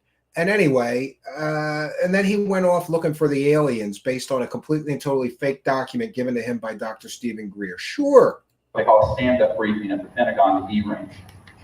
And I'm there with my military advisor, and he's at the Pentagon briefing people. Do you have any proof that you briefed anybody at the Pentagon? Because you lied about briefing all the presidents, so I'm pretty sure he's lying about briefing people at the Pentagon. Edgar Mitchell, so he could learn about this stuff, and a few other folks. Edgar Mitchell basically later said that Stephen Greer was full of shit and a liar, by the way, because Stephen Greer was making up shit involving retired astronaut Edgar Mitchell. And all of a sudden, you know, this guy starts talking about the fact that this document that I had sent by courier in advance of the briefing had everything he needed to know to get access. But when he called up one of these compartments, and there were about 30 of them listed, you can look them up, a lot of them up here in the Edwards complex, he got someone on the other end of the phone, a contractor, you know, like Booz Allen Hamilton, Lockheed Martin, SAIC. This is where the action is, my friends. It's not at 1600 Pennsylvania Avenue. And it's corporate money folks who are robbing us. And essentially, the person on the other end said, Admiral, we know who you are. This is so stupid. You don't have a need to know. This is the Admiral Wilson story, and it's completely and totally fake. Admiral Wilson said none of this shit happened. Yes, I had a quick meeting with Edgar Mitchell and this clown, but basically he only accepted the meeting based on, you know, Edgar Mitchell's kind of a retired astronaut, American hero. So of course, if you're an admiral and a retired American hero wants to have a meeting with you, you'll accept the meeting. But he said that the Wilson notes and this whole story that Greer is telling here was a work of fiction. So all these people are paying money to hear what the guy he's talking about describes as a complete and total work of fiction. This is the head of intelligence for the Joint Chiefs of Staff, the largest military in the world. And he says, the Admiral says, God damn it, if I don't have a need to know, who does? And they said, sir, we cannot and will not discuss this with you further. Goodbye. Clint hung up on him and walked his line. Now, that's a true story. So when the big conspiracy people. Notice that he had to say that's a true story. If that's a true story, then why did Admiral Tom Wilson call it a work of fiction? I think there's some vast thing going on. Most of the folks that you think would know about this information don't. And the people who should know are completely without any access. Even if you give them access, they don't have control. And then the access control comes to issues. So you can know about a project, but have no control over it. So is there a sort of a deep national security state that runs this stuff? Yes. Notice the reason that we were reviewing this is because I just wanted to display that in 10 years, nothing has changed. Same old bullshit fake stories from Greer 10 years ago that he's telling today. Same talking points, same fake stories, same fake documents, same claims that cannot be verified. And in fact, many of Greer's claims can be refuted with direct evidence, like the situation of briefing all the presidents. You can check on that and find out that this guy's completely, totally full of shit. How many of those guys are now on our side of disclosure? 70%. Oh, it's good. 70% of the people who know about this stuff are on our side. Then why won't they bring disclosure then? Why does everybody need money for disclosure? That's another big question. Oh, you want disclosure? Disclosure ain't cheap. Send me your money. What a bunch of Kool-Aid drinking idiots watching this clown.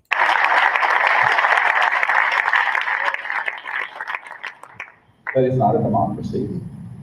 And so let me tell you how it works. The other 30% are like the minority that you see in any world where there's a lot of violence and terrorism. I lived in the Middle East for 3 years. You only need a small percentage of the public to go crazy to basically intimidate the other 90%. And with this group, it is so dysfunctional. The architecture of it is, it's a bit of a pyramid. Yeah, he knows exactly who knows all the secrets, but he can't name any of them. He knows exactly who knows all about the aliens, but he never outed them. If you really wanted disclosure and you knew who was holding the secrets, why wouldn't you out them? Why wouldn't you blow the whistle on them? Is it because he's full of shit? I mean, this guy's been caught lying how many times, right? And one of the things you'll notice about the disclosure grift is that the longer they're around, the easier it is to catch them in their lies because they forget what they lied about last time. They can't keep their stories straight, or their stories just get more and more and more grandiose, right? If you listen to him from when he first started, he was like on Larry King in the 90s. He sounded a lot more credible. Now he sounds like a lunatic. But the funny thing is like, you have to know the inside baseball to know that he's full of shit and know that he's lying. If you didn't know that letter, if you're sitting in this audience and you don't know when he says, oh, I briefed James Woolsey, the sitting CIA director, he's not going to volunteer that James Woolsey wrote a letter saying that never happened, right? And it's highly compartmented. At the top of the pyramid, you have the top 10 or 20 folks. Those guys, many of them are actually deceiving the other ones that are mid-level and low-level, so-called majestic. Oh, Majestic, a group that was named in fake documents. By the way, the Majestic documents are fake. Sorry to burst your disclosure boner, but those documents aren't real. So he's saying this group that holds the UFO secrets, that's Majestic. They were named Majestic in a completely and totally fake document. Why would you keep repeating lies from a fake document? So I understand there's a new name for it. What that means is that, for example, when former CIA Director Bill Colby, who was a member of Majestic, wanted to give my group a free energy device, fully operational, solid state, by the way. Oh, here's the free energy grift again. Parts. And $50 million in seed funding, so we could get that out to the world quickly and disclose it. The week he was going to meet with a member of my board, they found him floating down the Potomac River, dead.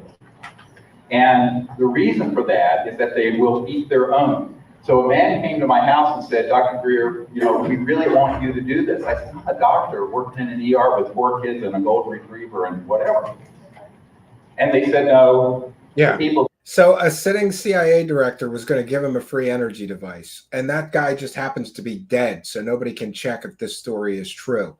One of the things you'll notice about disclosure grifters and new age grifters in general is they love using dead people in their stories. Do you know why? Because nobody can ask a dead person if this is bullshit or not. That's why. David Wilcock does it. Stephen Greer does it. A lot of these guys do that. Or in this committee can't do it. But you're a civilian and we think you can do it. I said, oh, what you're really saying is that I'm expendable. So the joke has been since the early 90s that I'm a throwaway guy. Doesn't matter if I'm alive or dead. So, and the other part of it is that they really do have folks who support what we're doing, but they can't effectively keep inside the national security state. There's a man at the CIA who's senior in the science directorate of the CIA, who's been encouraging what we've been doing for 20 years to bring this out. And he says, we are running out of time. And I said, I know that. The head of the CIA's Science and Technology Division is encouraging him to do disclosure. Can we get that guy's name and ask him if he's encouraging you?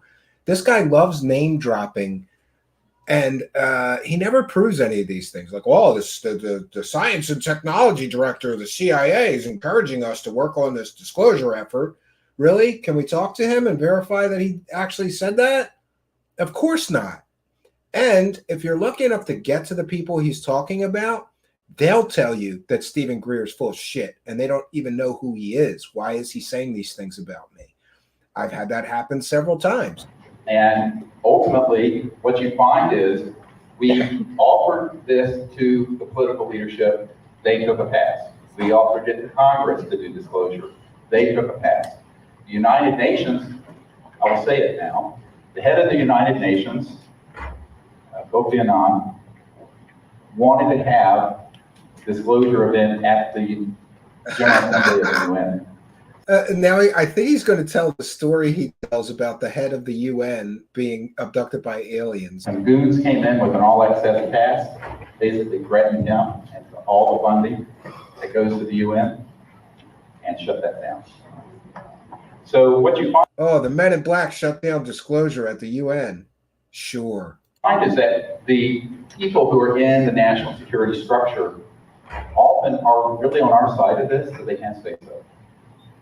So don't think that everyone out there is against us, because there's a lot of them for us.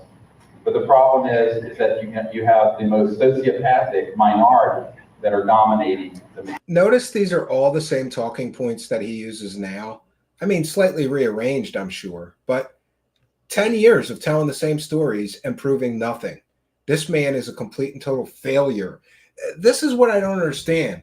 Like, if you really are a true believer and you want disclosure, why would you give money to people that haven't done shit for disclosure in decades? Why would you give money to people that keep getting caught lying about things over and over and over again? It makes no sense. Majority of this group. So this then gets into the question of why look to these elites at all? And so in 1998, 15 years ago, I wrote an unless otherwise directed letter. Now, UNOD, those of you in the military know what that is, if you've been in the military. Basically, you write a letter to all the top people in the government and say, unless otherwise directed, here's our assessment, here's what we're going to do. And I wrote a letter that said, here's our assessment, we're not alone in the universe, there's an illegal level of control over these projects. Yeah, and by the way, Dr. Stephen Greer continually lies about the United States government running illegal programs. Now, have the United States government run illegal programs? Sure, just look at Iran-Contra. But he claims that all of these special access projects or unacknowledged special access projects are illegal. And that's simply not the case. The Gang of Eight is briefed. There is congressional oversight, just not for all members of Congress. So he doesn't even understand how the black budget world actually works. He claims it's illegal. There's no proof of that. And in fact, there's documents that exist that show the Gang of Eight are briefed on every USAP, unacknowledged special access project, or special access project, or they could be briefed if they ask for it. It's just nonsensical arguments from an idiot that doesn't know anything about how the government and black budget world actually works. Since they were being run outside the supervision of the president, the CIA director I briefed, the head of intelligence joint staff, members of the Senate Intelligence Committee who I personally briefed face to face, then we have to conclude that it's an illegal operation. A completely and totally factually inaccurate statement. A priori. But isn't it great? An imaginary program that he can't prove exists, he's claiming it does exist and it's illegal. He can't prove either of those statements. It doesn't have the protection of the National Security Act. And therefore, every one of these witnesses are exonerated from anything they've signed. So if there's anyone in this audience who signed a national security oath related to the UFO ET subject or these technologies, you are hereby lifted from that. And this was something we make very, very clear. And isn't it great? According to Dr. Stephen Greer, all these projects are illegal. So Grusch has no reason to not spill the beans and tell everything he knows, because he would be instantly exonerated. So all those excuses, by the way, we're up to 6 months of David Grusch. Past 6 months, still no evidence, not a shred of evidence of David Grusch's claims. But there is a lot of evidence that David Grusch pulls a lot of things from the world of UFOs and UFO books and UFO documentaries and UFO mythologies, and UFO grifters tell him stuff. There's plenty of proof of that. There's just not any evidence or proof of the claims that he's making. Zero. But according to Greer, he could just spill the beans because those projects are illegal.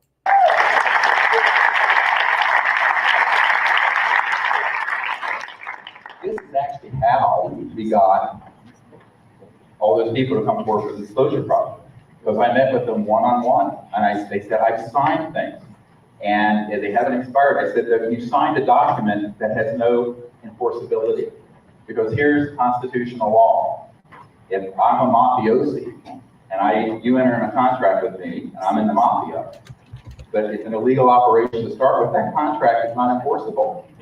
Anyone who knows anything about the law knows this. So basically, all those national security oaths and all those documents and all that technology can be liberated at will. And I suggest we do it.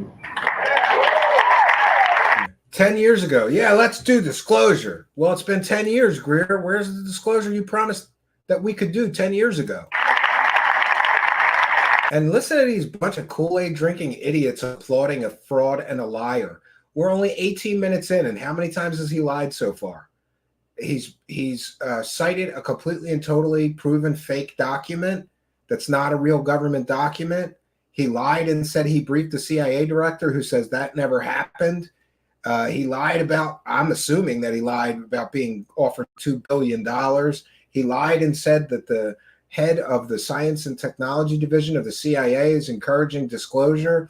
He lied and said that the head of the Defense Intelligence Agency, I think, wanted to give him a free energy device and $50 million, but he turned that down too somehow. It's getting deep in here. And in fact, that's what we're doing. What has happened now, since the Disclosure Project, I founded the Disclosure Movement. I'm not sure, but I think that's Emery Smith over there in the corner. Remember, he used to be security for Dr. Greer. In 2001, but it was actually an outgrowth of Project Starlight. Those of you who have seen the documents from the Clinton Library, Presidential Library, know that originally it was called Project Starlight, and that's what we were doing briefings for the First Lady and the President, his team. He claims he did briefings for Hillary Clinton and Bill Clinton. But guess what? There's no documents to support that in the Clinton Presidential Library. No mention of Dr. Stephen Greer in the entirety of the Clinton Presidential Library. And there would have to be record of that if he ever met with the president or the First Lady, probably. And when they took the pass, because Bill basically said, if I do this, I'll end up like Jack Kennedy. It's true. One of his best friends came to my home and said that.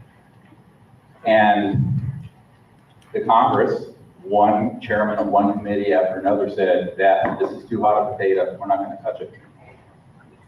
And yeah, so isn't it convenient? He names all these people that say stuff, but he never proves it. He never proves any of his stories. It's just a story. Well, Bill Clinton said he couldn't do disclosure because he would get assassinated like John F. Kennedy. Sounds good, but is there any proof of that statement? There's no proof that he ever met or briefed either Hillary Clinton or Bill Clinton. This is pure consumer fraud. He's taking money to tell people information he claims is true and real and true stories, and he's telling fake stories, verifiably telling fake stories. When it got threatened and shut down, I said, all right, then we'll do it. And so that's what we're doing. So what I encourage everyone to do is work through your networks. There are people who've worked at Edwards Air Force Base who are retired near here. Get them to come forward with what they know. Get people to come forward with documents. Get people to come forward with the technology and the science. And most importantly, help us get the resources together, because the purpose of yes, you will, troll. It's a fundraising tool. But what we want to do is open an energy lab that would be streamed on Ustream, so that the instant we hit the sweet spot on an over Unity free energy device, the whole world's watching. This is when he was still collecting money for the free energy device. You hear him claiming they're going to start a free energy lab. Where did all the money go? Where's the lab? You were collecting money for years, claiming that you were going to start a free energy lab. Where's the lab? Where's the people you hired? Where's the proof that you did anything with the money other than misappropriate it or use it for your own personal expenses? And by the way, there are former members of the so-called disclosure team that have accused Dr. Stephen Greer of using funds for personal gain. Like he bought real estate or things for himself with all the money, and they got pissed off because they thought they were working towards a certain cause, disclosure or free energy or whatever his grift was. And then they find out that he's spending the money on himself.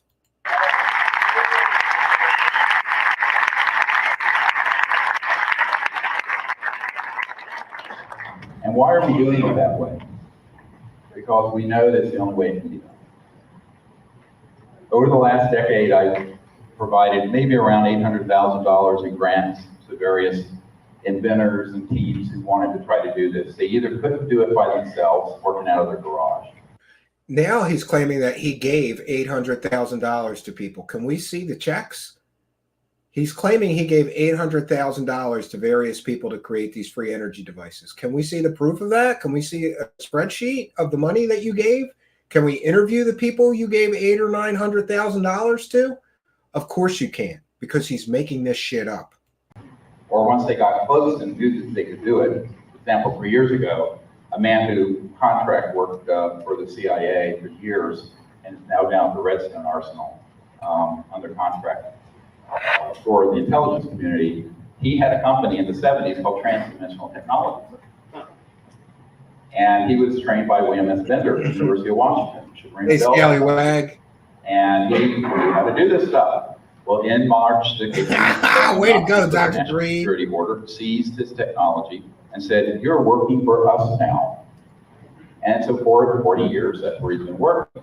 Good question. Years ago, he came forward. He says, "Look, my handlers, or shepherds, they call them." I learned sparkles. He said, "I can work with you on bringing out not something that flies, like a UFO, which they have at Edwards and other places. They're called free money. I mean, free energy. But I can work on building a stationary object that can run your house and car and business without pollution off the grid, based on the zero-point energy science." I said, "Well, we know you can do that. If you are free to do it, I will provide the funding." So I did. About the time that thing was going to get operational. David Smoke Alarm Wilcock. Now he's doing this in his spare time, out on his farm, not too far from Huntsville. I agree, Scalawag. Where the Marshall Space Flight Center is.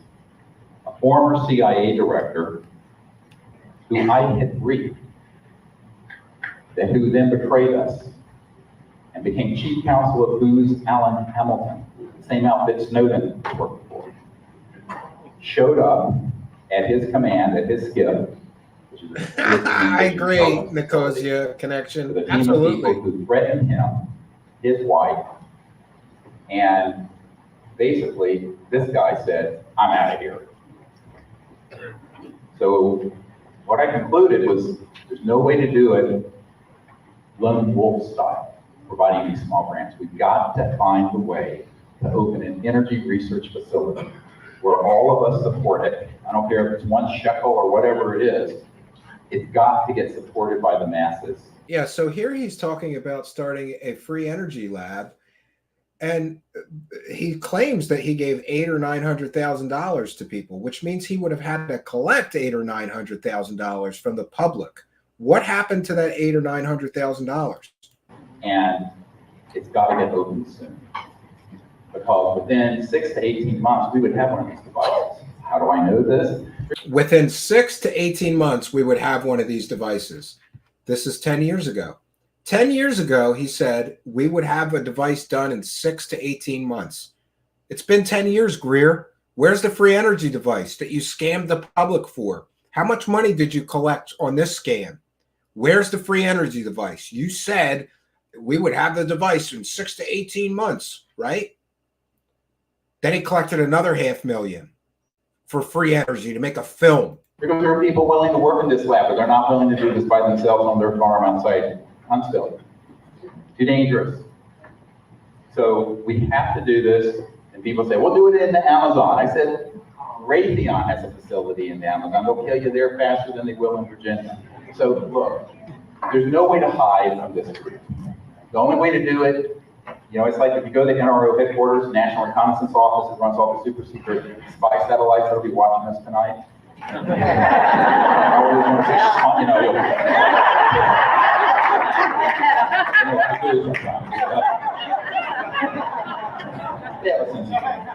I hope. This is so nonsensical.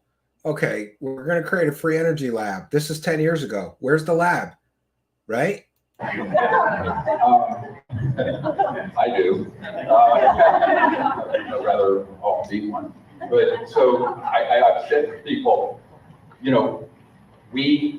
they have this logo that says, "We own the night." That's their logo over the NRO headquarters. But I say, we own the light.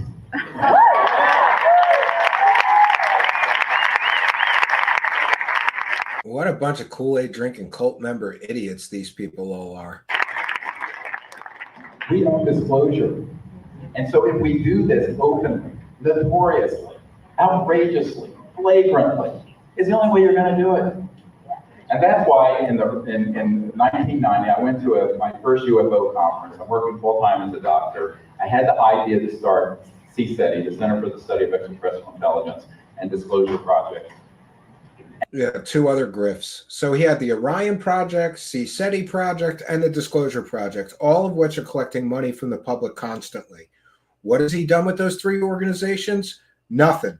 Told fake stories for decades. And there was a national security lawyer at this thing. And he looked at me, he said, he was an old guy who lived outside Houston.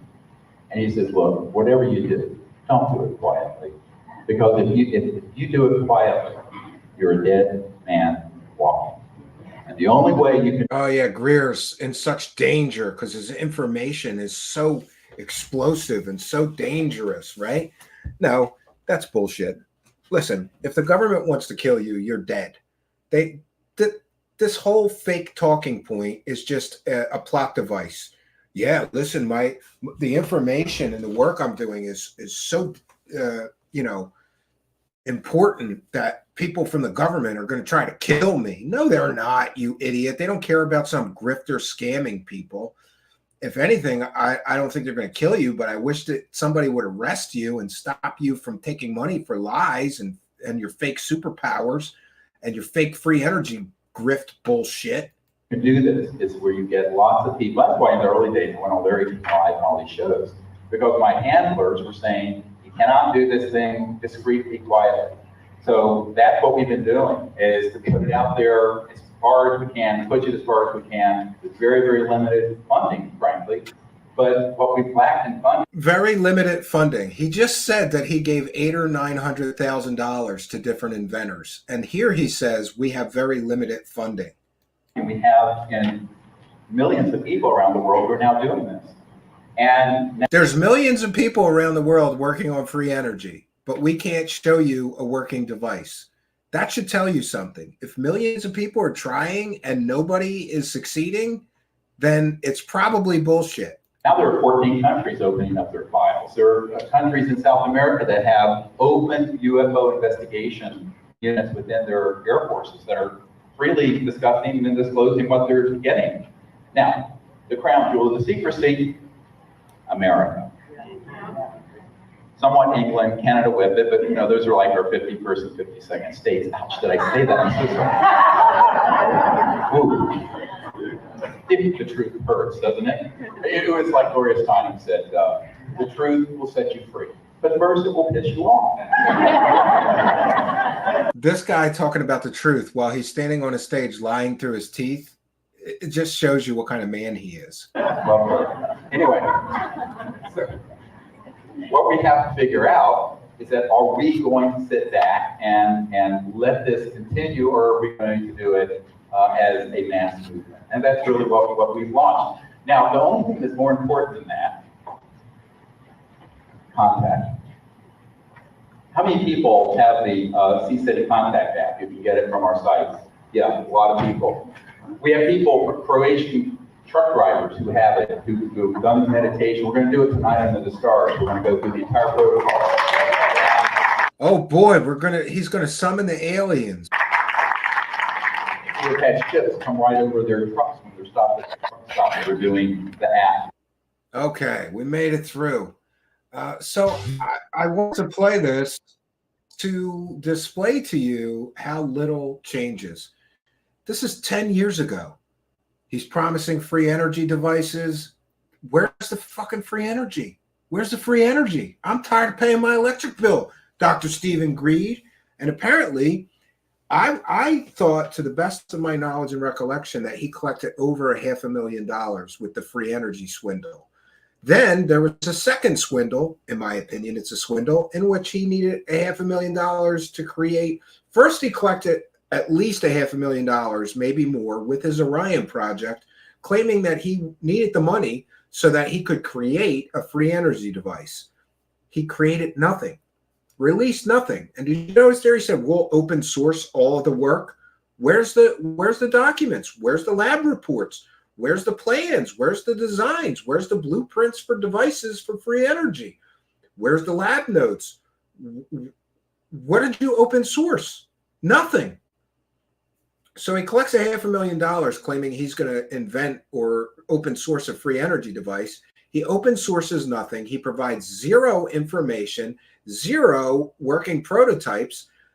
Then he drops the free energy grift for a while, claiming that people stole money from him and different things in that Dead Man's document we recently reviewed. Then years go by, he still hasn't made good on his promises to open source or give away a free energy device or create one. Then he decides he needs another $500,000 or more to create a film about free energy. He collected over $1 million with this free energy scam shit. This is your disclosure hero, a scamming con artist, in my opinion. And by the way, I freely admit I could be wrong, and Dr. Greer is free to provide me with a full financial breakdown of every dollar he collected for the first free energy Orion project thing, and a spreadsheet, a write-up of where every dollar went, and prove me wrong. And if I'm wrong, I would apologize, but I don't know where all that money went. Nobody knows where all that money went. Now, to end our profits of disclosure, I just wanted to take a moment here to recognize a very important fact. And some of these disclosure boner brothers don't like facts, but we're going to bring you one. 184 days, Dave Grusch had been making huge claims and zero evidence has been shown so far.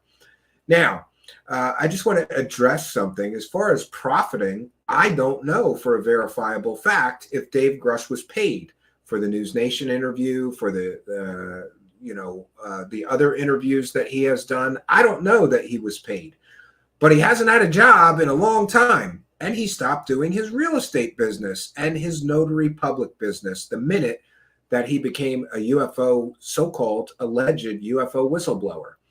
But we're up to 140 days, 184 days, 6 months and 4 days. Dave Grusch have been making these huge claims. And what has he provided evidence for? Nothing. Nothing. No evidence whatsoever. Not a single shred of evidence. We've got excuses, but no evidence. And interestingly, this is going to cause more problems. Oh, by the way, I do want to set something straight. Someone, an idiot on Twitter, accused me of disparaging Dave Grusch for being autistic, or disparaging Dave Grusch for his post-traumatic stress disorder. I never disparaged Dave Grusch for either of those things.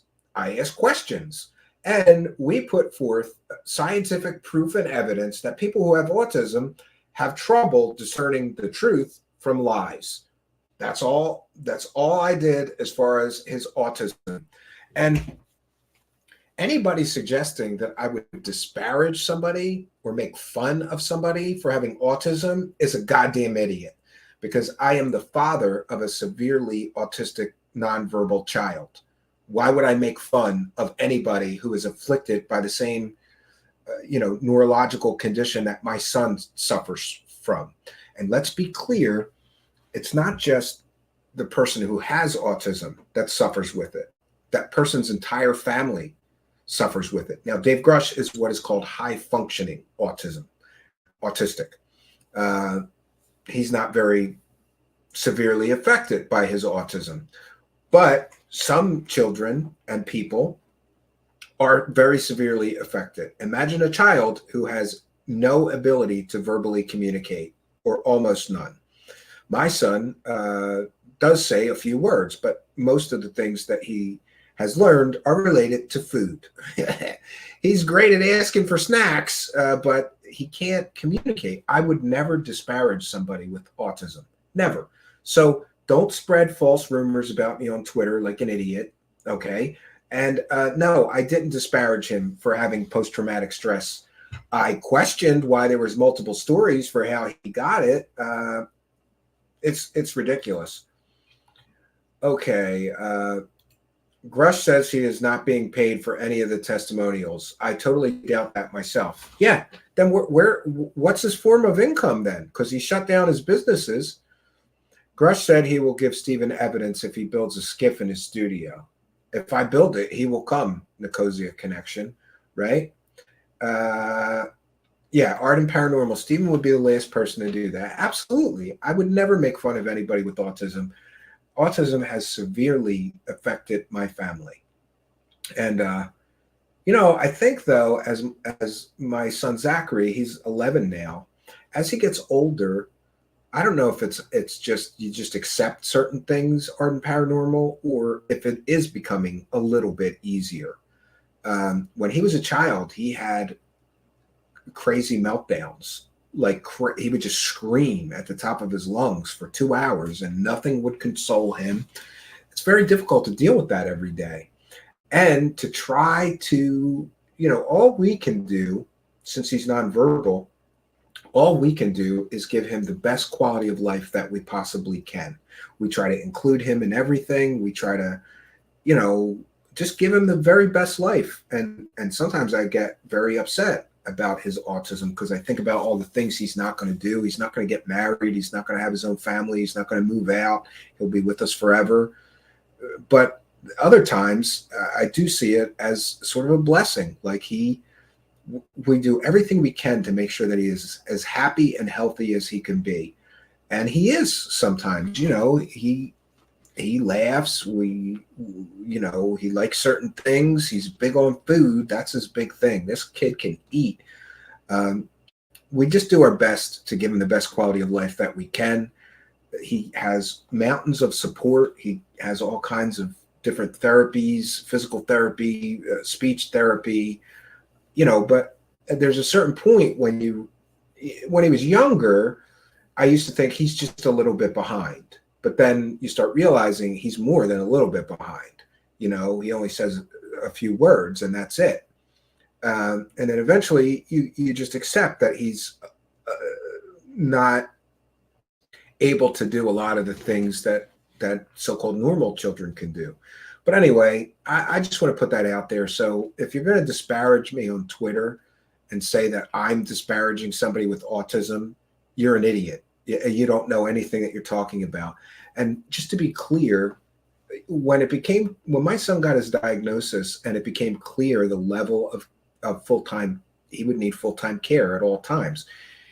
Because of sensory issues, you can't leave a severely autistic child alone. You can't, they need constant care and supervision. And, I basically gave up my entire life. I just said, I'll take care of him. We'll figure it out, and I'll start a business. I'll work from home and I'll take care of him. And so for, 10 years now, or not 10 years, maybe 8 years now, I've been his caretaker. For somebody to suggest that my family and my son could be so terribly affected by this awful neurological condition, for somebody to suggest that I would make fun of somebody else that has the same condition my son has, you're an idiot. You're just an idiot. And stop fucking lying about me on Twitter, you assholes. If you're gonna slag me, at least have your facts straight, you dumb dickheads. All right, I said my piece on that issue. Now's a good time to remind everybody. Oh, you know what? I missed a few here.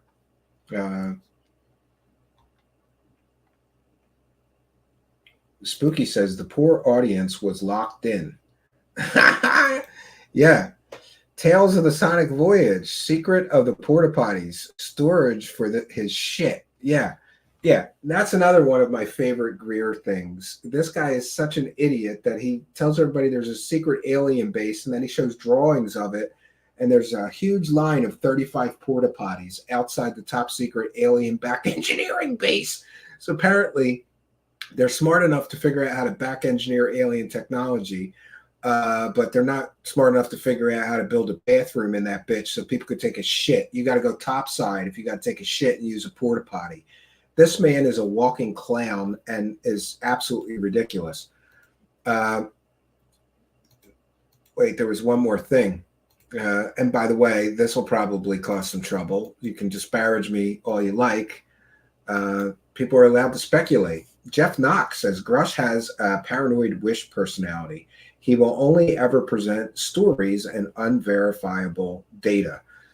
The paranoid delusion most often finds its source in erroneous interpretations of real facts, interpretive origin, and or in elaborations made according to the reality on which the patient develops. Fantasies with themes of power, grandeur, mysticism, etc. In general, the origin of delirium varies according to the case. Non-hallucinatory, rarely dreamlike, it is above all imaginative, interpretive, and sometimes intuitive.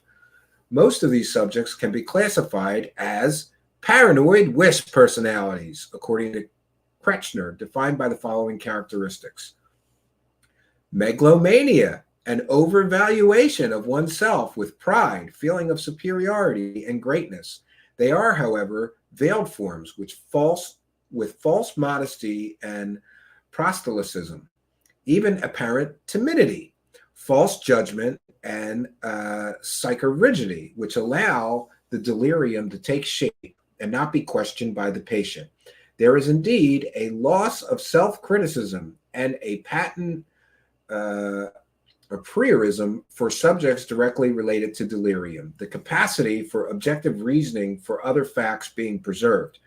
The subjects bear criticism very badly.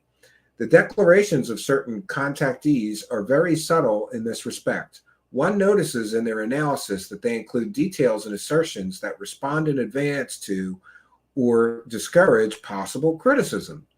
For this same reason, the contactees points out most give only unverifiable data. These mechanisms are probably the reflection of a protective structures of the delusional construction, and therefore of the ego of the patients against an always possible collapse, either from external criticism or self-criticism. They have slight social maladjustment, which is generally manifested here only by a marginal mode of existence. The contactees are often eccentric, more eccentric than sociopaths.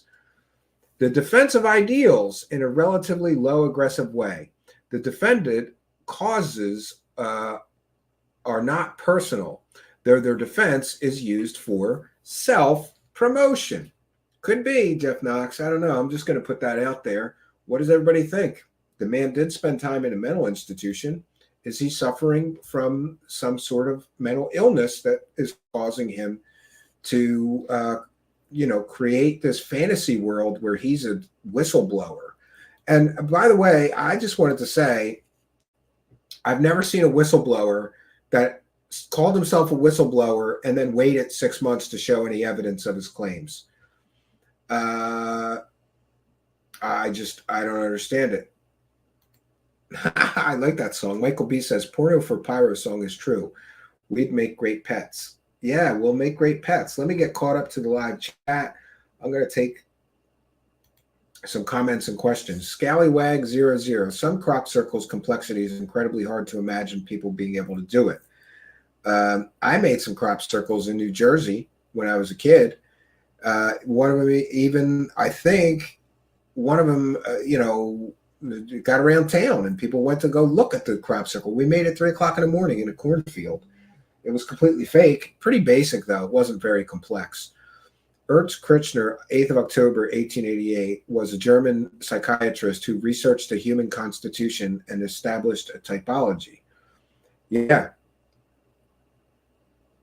I don't know what Wesley Curie's talking about the devil. The mark of the beast shall be called by the masses as the Omni mark, Omni tattoo, a branded barcode that comes with $32,523 in emerald oil money electronically.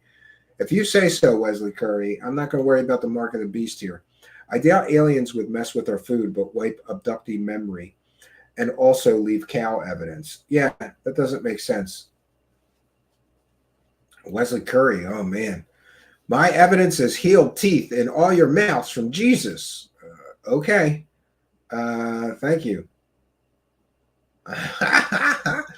Who's the ride troll Curry guy? I have no idea. Troll says, my dog must be a devil dog. He keeps leaving 666s in the yard. Did Linda Moulton Howe turn up to view your crop circle, Stephen? No, she didn't make it, right? Rezo Factor says, I peed in a circle. Well, that's good to know, right?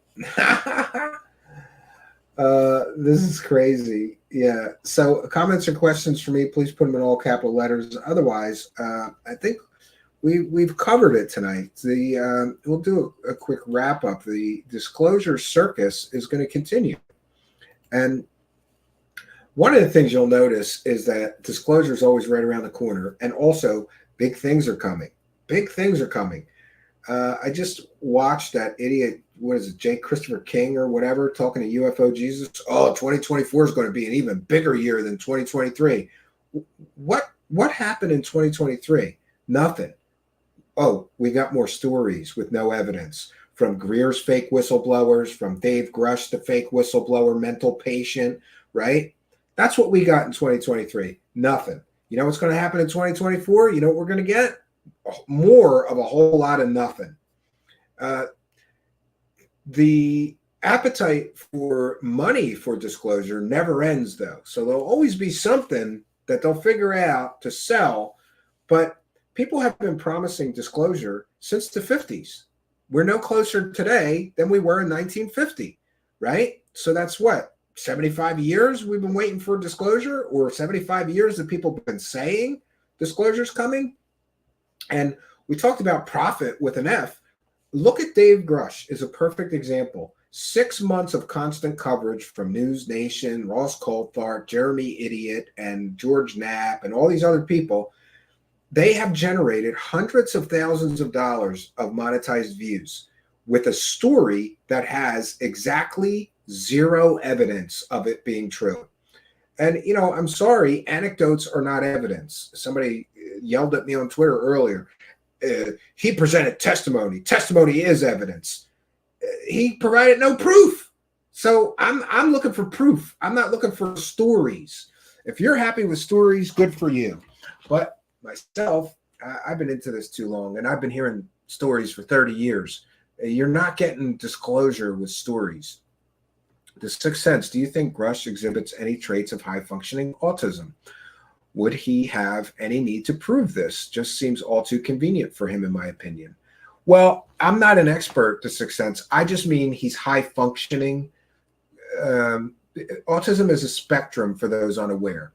And some children on the spectrum are on one side of the spectrum, and they are very severely affected, like my son, who cannot speak or really communicate very well.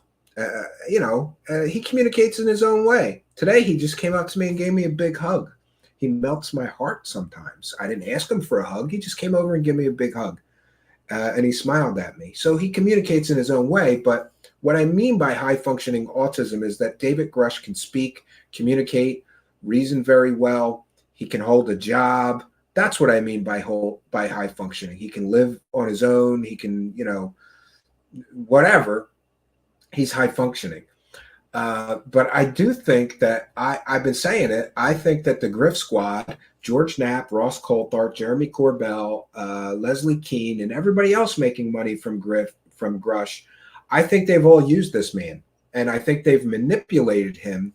Specifically, I think that, and this is speculation on my part, I freely admit it, but I believe that Lou Elizondo and others manipulated this man into doing what he's doing. Told him he'd be a big hero for disclosure, whatever, so that they'd all be able to jump in here and make money off of so-called disclosure. That's what I think. I think that this man was manipulated. He was groomed. According to Brian Bender, this man was groomed for his role as a so-called whistleblower.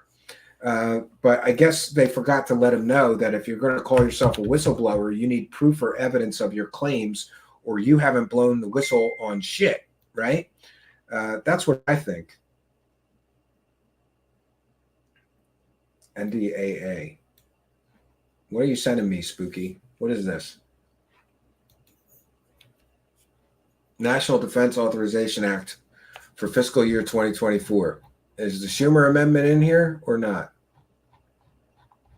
I don't really have time to go through all this. You just sent me like a 150-page document. Here, I know you're wrapping up the end of the show, but here, read this no, I'm sorry, it's not 150 page. You just sent me a 2,700 page document, Spooky. What am I supposed to do with this? It's more than 2,700 pages. You sent me a 3,000 page document. Thanks. What do you want me to do with a 3,000 page document right now? We can go over that on another broadcast, but I think that we've done our due diligence for today. We're going to wrap things up here. Spooky said, I never said now. It just dropped. Is the amendment in it, or did they cut it? Can you just give me the quick version? Did they cut the Schumer amendment, or is it still in there? It's a terrible amendment, by the way. Spooky wants you to Johnny 5 read that. Yeah, we'll just, you know what, Spooky? I got some time. I'll just read a 3,000 page document on air right now. Scallywag says, is he a patsy? Yes, I think that they are using. Okay, yeah, you sent it to me. I don't like that R word, archaic revival, but I can't say I disagree with what you said about Grusch. I think that the guy's a little off. There's something not right with him. And I think that he was easy to manipulate to get to play this role. Sixth Sense says, for me, it's the guitar I love, but I love how it goes along with that's unrelated here. Okay, so also, I'm supposed to remind you that we're a viewer-supported show. We read every single super chat, and we thank every single person, whether you're sending a PayPal pledge. Instructions for how to do that are in the description of the video, or you're sending a super chat, joining our Patreon, or becoming a channel member. We want to take a moment to thank Maria for a kind and generous $20 PayPal pledge, who says, keep up the great work. You've been on fire lately. We want to thank initials DAW for a kind and generous $4.89. That's weird. PayPal pledge. And we thank initials JR for a kind and generous $100 PayPal pledge. Very kind of you. Thank you for your kindness, generosity, and support. It is much, much appreciated. So, look, as far as disclosure goes, it's a never-ending cycle of rinse and repeat. It's the same stories. They come back time and time again. People add to them. People change them a little bit. And remember that since the 1950s contactee movement, people have been saying that the government's going to come clean and tell us all the truth about those aliens. So we're talking about a 75-year plus history of people claiming that disclosure is coming. One thing you'll learn is, number one, disclosure ain't cheap. Look at this Jimmy Church greaseball, slime balls disclosure fest. Now, I guess he wasn't running it, but he took some money to host it or something, right? Because he's right there to get some money. Regardless of what kind of new age scammers are going to be speaking there, he co-signs all of them by his silence. He's a slime ball. Jimmy Church is a slime ball that has been helping scammers and grifters sell their fake shit for decades. He's another one that needs to get a goddamn time to get a job, Jimmy Church. You've made enough money helping scammers and slime balls sell fake shit, like Corey Good, like David Wilcock, like Emery Smith, like this fake Dr. Jonathan Reed, right? Yeah. So the profits of disclosure, disclosure never comes, but that doesn't stop everybody from telling everybody it's coming any minute now. Just keep the money flowing. Just make sure that you send the money, right? Get that money coming, because we like the profit from disclosure. Not with a PH, with an F. Praise the cash, bitches. Disclosure is a grift. It's a scam, just like free energy is a grift and a scam. And isn't it interesting how many UFO grifters are also in on free energy scams? There's multiple people, by the way, besides Stephen Greer, doing free energy scams. David Wilcock and others claiming they're going to invent free energy devices, right? They never prove anything. They never prove shit. And let's not forget, I think that people have a short memory. Like people like Jimmy Church have co-signed complete and total frauds, have helped complete and total frauds sell their fake shit. As long as they get money, they're okay with people lying to people. Right, Jimmy? As long as you get your money, you don't care what scumball slimebag losers that you are helping promote and profit with. And as far as Greer, Come on, man. The guy's been at this 30 years. Stephen Basset, 25 years. Disclosure's coming any minute. Stephen Basset, he's out of a job. He said disclosure came 6 months ago. That means nobody needs to give him any more money for disclosure because disclosure came, according to Stephen Basset, right? And I did put Linda Moulton Howe on the thumbnail. Everybody knows how I feel about her. What kind of disclosure are you going to get from a woman who's selling completely and totally fake pictures of aliens, right? For cash. You're going to get the truth out of a woman who keeps getting caught selling completely and totally fake pictures of aliens for money? That's kind of flawed logic, don't you think? You know, like how many times do these people have to lie to you before you realize that they're lying scammers and grifters? And you're never going to get the truth out of a lying, scamming grifter. They're just going to invent new lies to fool you again. And that old saying, fool me once, shame on you, fool me twice, shame on me, applies here. At some point, you have to realize that these people are not honest people. These people are not telling you the truth. They don't care about the truth. If they did, they wouldn't get caught selling completely and totally fake stories all the time. And I'm talking about all these people. Ross Coulthart, Jeremy Corbell, George Knapp. They've all been selling lies to people for decades. You're going to get the truth out of people that keep getting caught selling lies over and over and over again? How are you going to get the truth or disclosure out of proven scamming, grifting liars? The real truth is you won't. You're not going to get the truth out of these people. So stop expecting it. And really, it's the job of every one of us to demand better. That when you see these people getting caught selling fake stories, you say, you're done. You're out of here. You don't get to make any more money selling lies, you grifter, scammer, con artist. And maybe things will change. But until then, it's the grift goes on. The grift is just going to keep going. You're not going to get any truth out of these people. 1 second. Let me get to my... I saw a new one, didn't I? Yes, Chris Demarez. My donation for a box of adult diapers for the next Jimmy Church Alien Inn bus tour. Yeah, if you're going to a disclosure fest hosted by Jimmy Church, you're going to have to take some adult diapers because if you have to shit, you're going to have an adult diaper to shit in because the bathrooms are extra. Maybe, Chris, maybe the bathrooms were extra. Like you had to pay $20 to take a shit, right? And Jimmy Church standing at the door of the bathroom collecting the $20. Like you got to go number one or number two. Number two, it's $20 to shit. If you just have to pee, it's $15. You know, this. And the funniest thing is that people paid over $1,000 for that kind of garbage. They got 200 people and they've only got a couple of pairs of the fucking IR lens goggles. Like that didn't seem like that's going to be a problem. Gee, we got 200 people and we only got a few pairs of these fuckers, right? It's ridiculous. And then they start a trash fire these people had to start a trash fire at Disclosure Fest in order to keep warm. And they were burning processed wood, which is not good to be breathing in that shit. But I guess it's better than freezing in 20-degree temperatures. Something else. But thank you, Chris Demarez, for your kindness, generosity, and support. We appreciate you. And I want to thank you for appreciating us and, of course, helping us to praise the cash. Praise the cash, praise the cash, praise the cash. All right. So we've done our due diligence, friends. Now, I'm not sure what I'm going to do about tomorrow because I'm supposed to be heading to the cabin. But I don't think I'm going to be able to make it there by 9 o'clock. So I think what I'm going to do, we've got replays scheduled for Friday, Saturday, and Sunday. I think I'm going to move the replay to tomorrow night. And then Friday night, I'll do a live show at 9 p.m.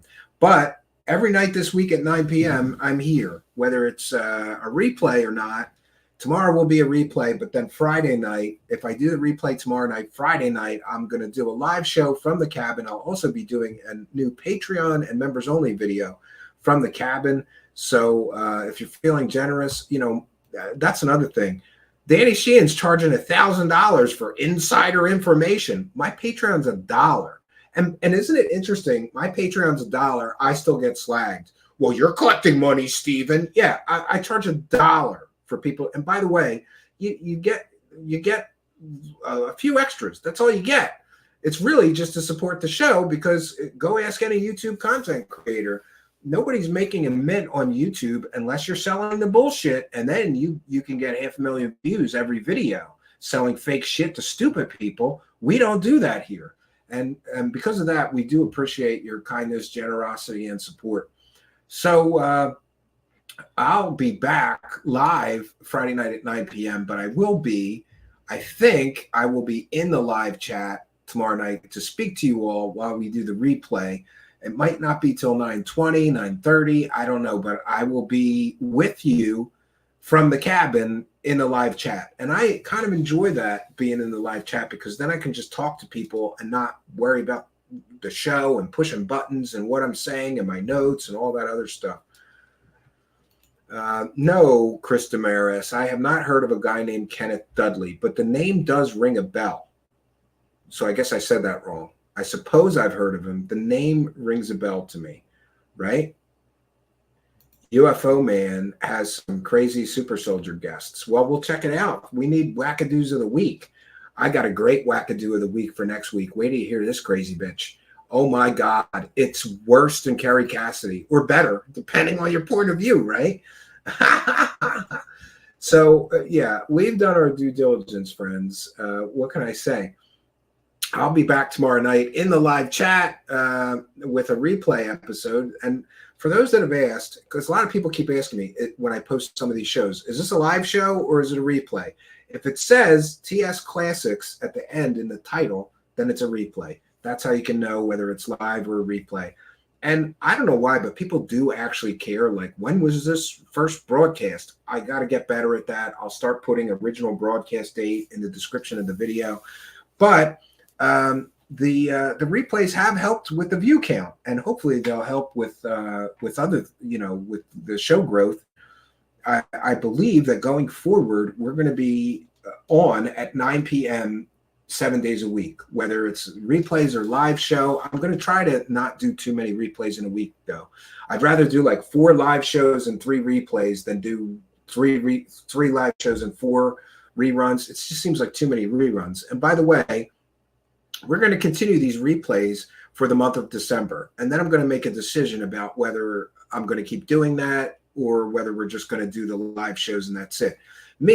I kind of think that people need a break, right? So I used to do 3 or 5 shows and then take a few days off. Everybody gets a rest of me. I don't think that the world needs this much of me, but people have asked, so we're giving it a try. I want to thank each and every one of you for joining us. We want to thank all our kind and generous benefactors. I want to thank Spooky for the excellent article. Link in the description of the video, the Spooky Substack. We want to thank Ardent Paranormal, our one and only chat room moderator, doing a great job in there. We appreciate you. We want to thank you, kind and generous benefactors, Patreon supporters, Twitch subscribers, PayPal pledgers, super chatters, super stickers, and you super thanks people. We thank all of you for the support, and we thank all of you for being here. I'll be in the live chat sometime after 9, probably by 9:30 tomorrow night.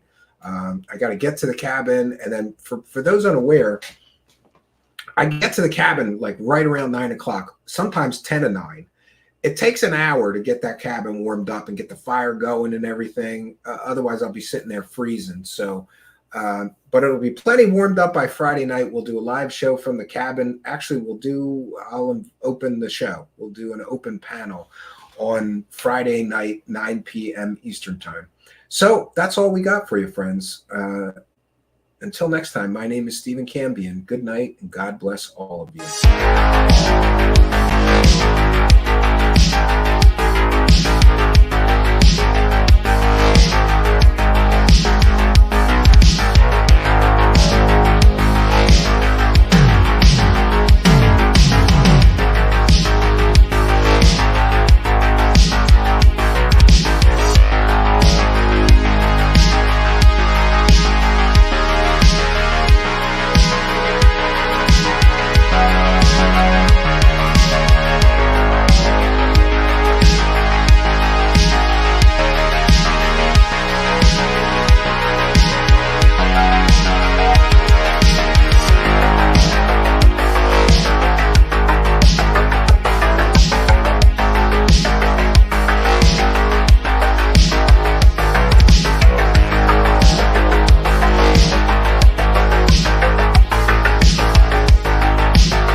options.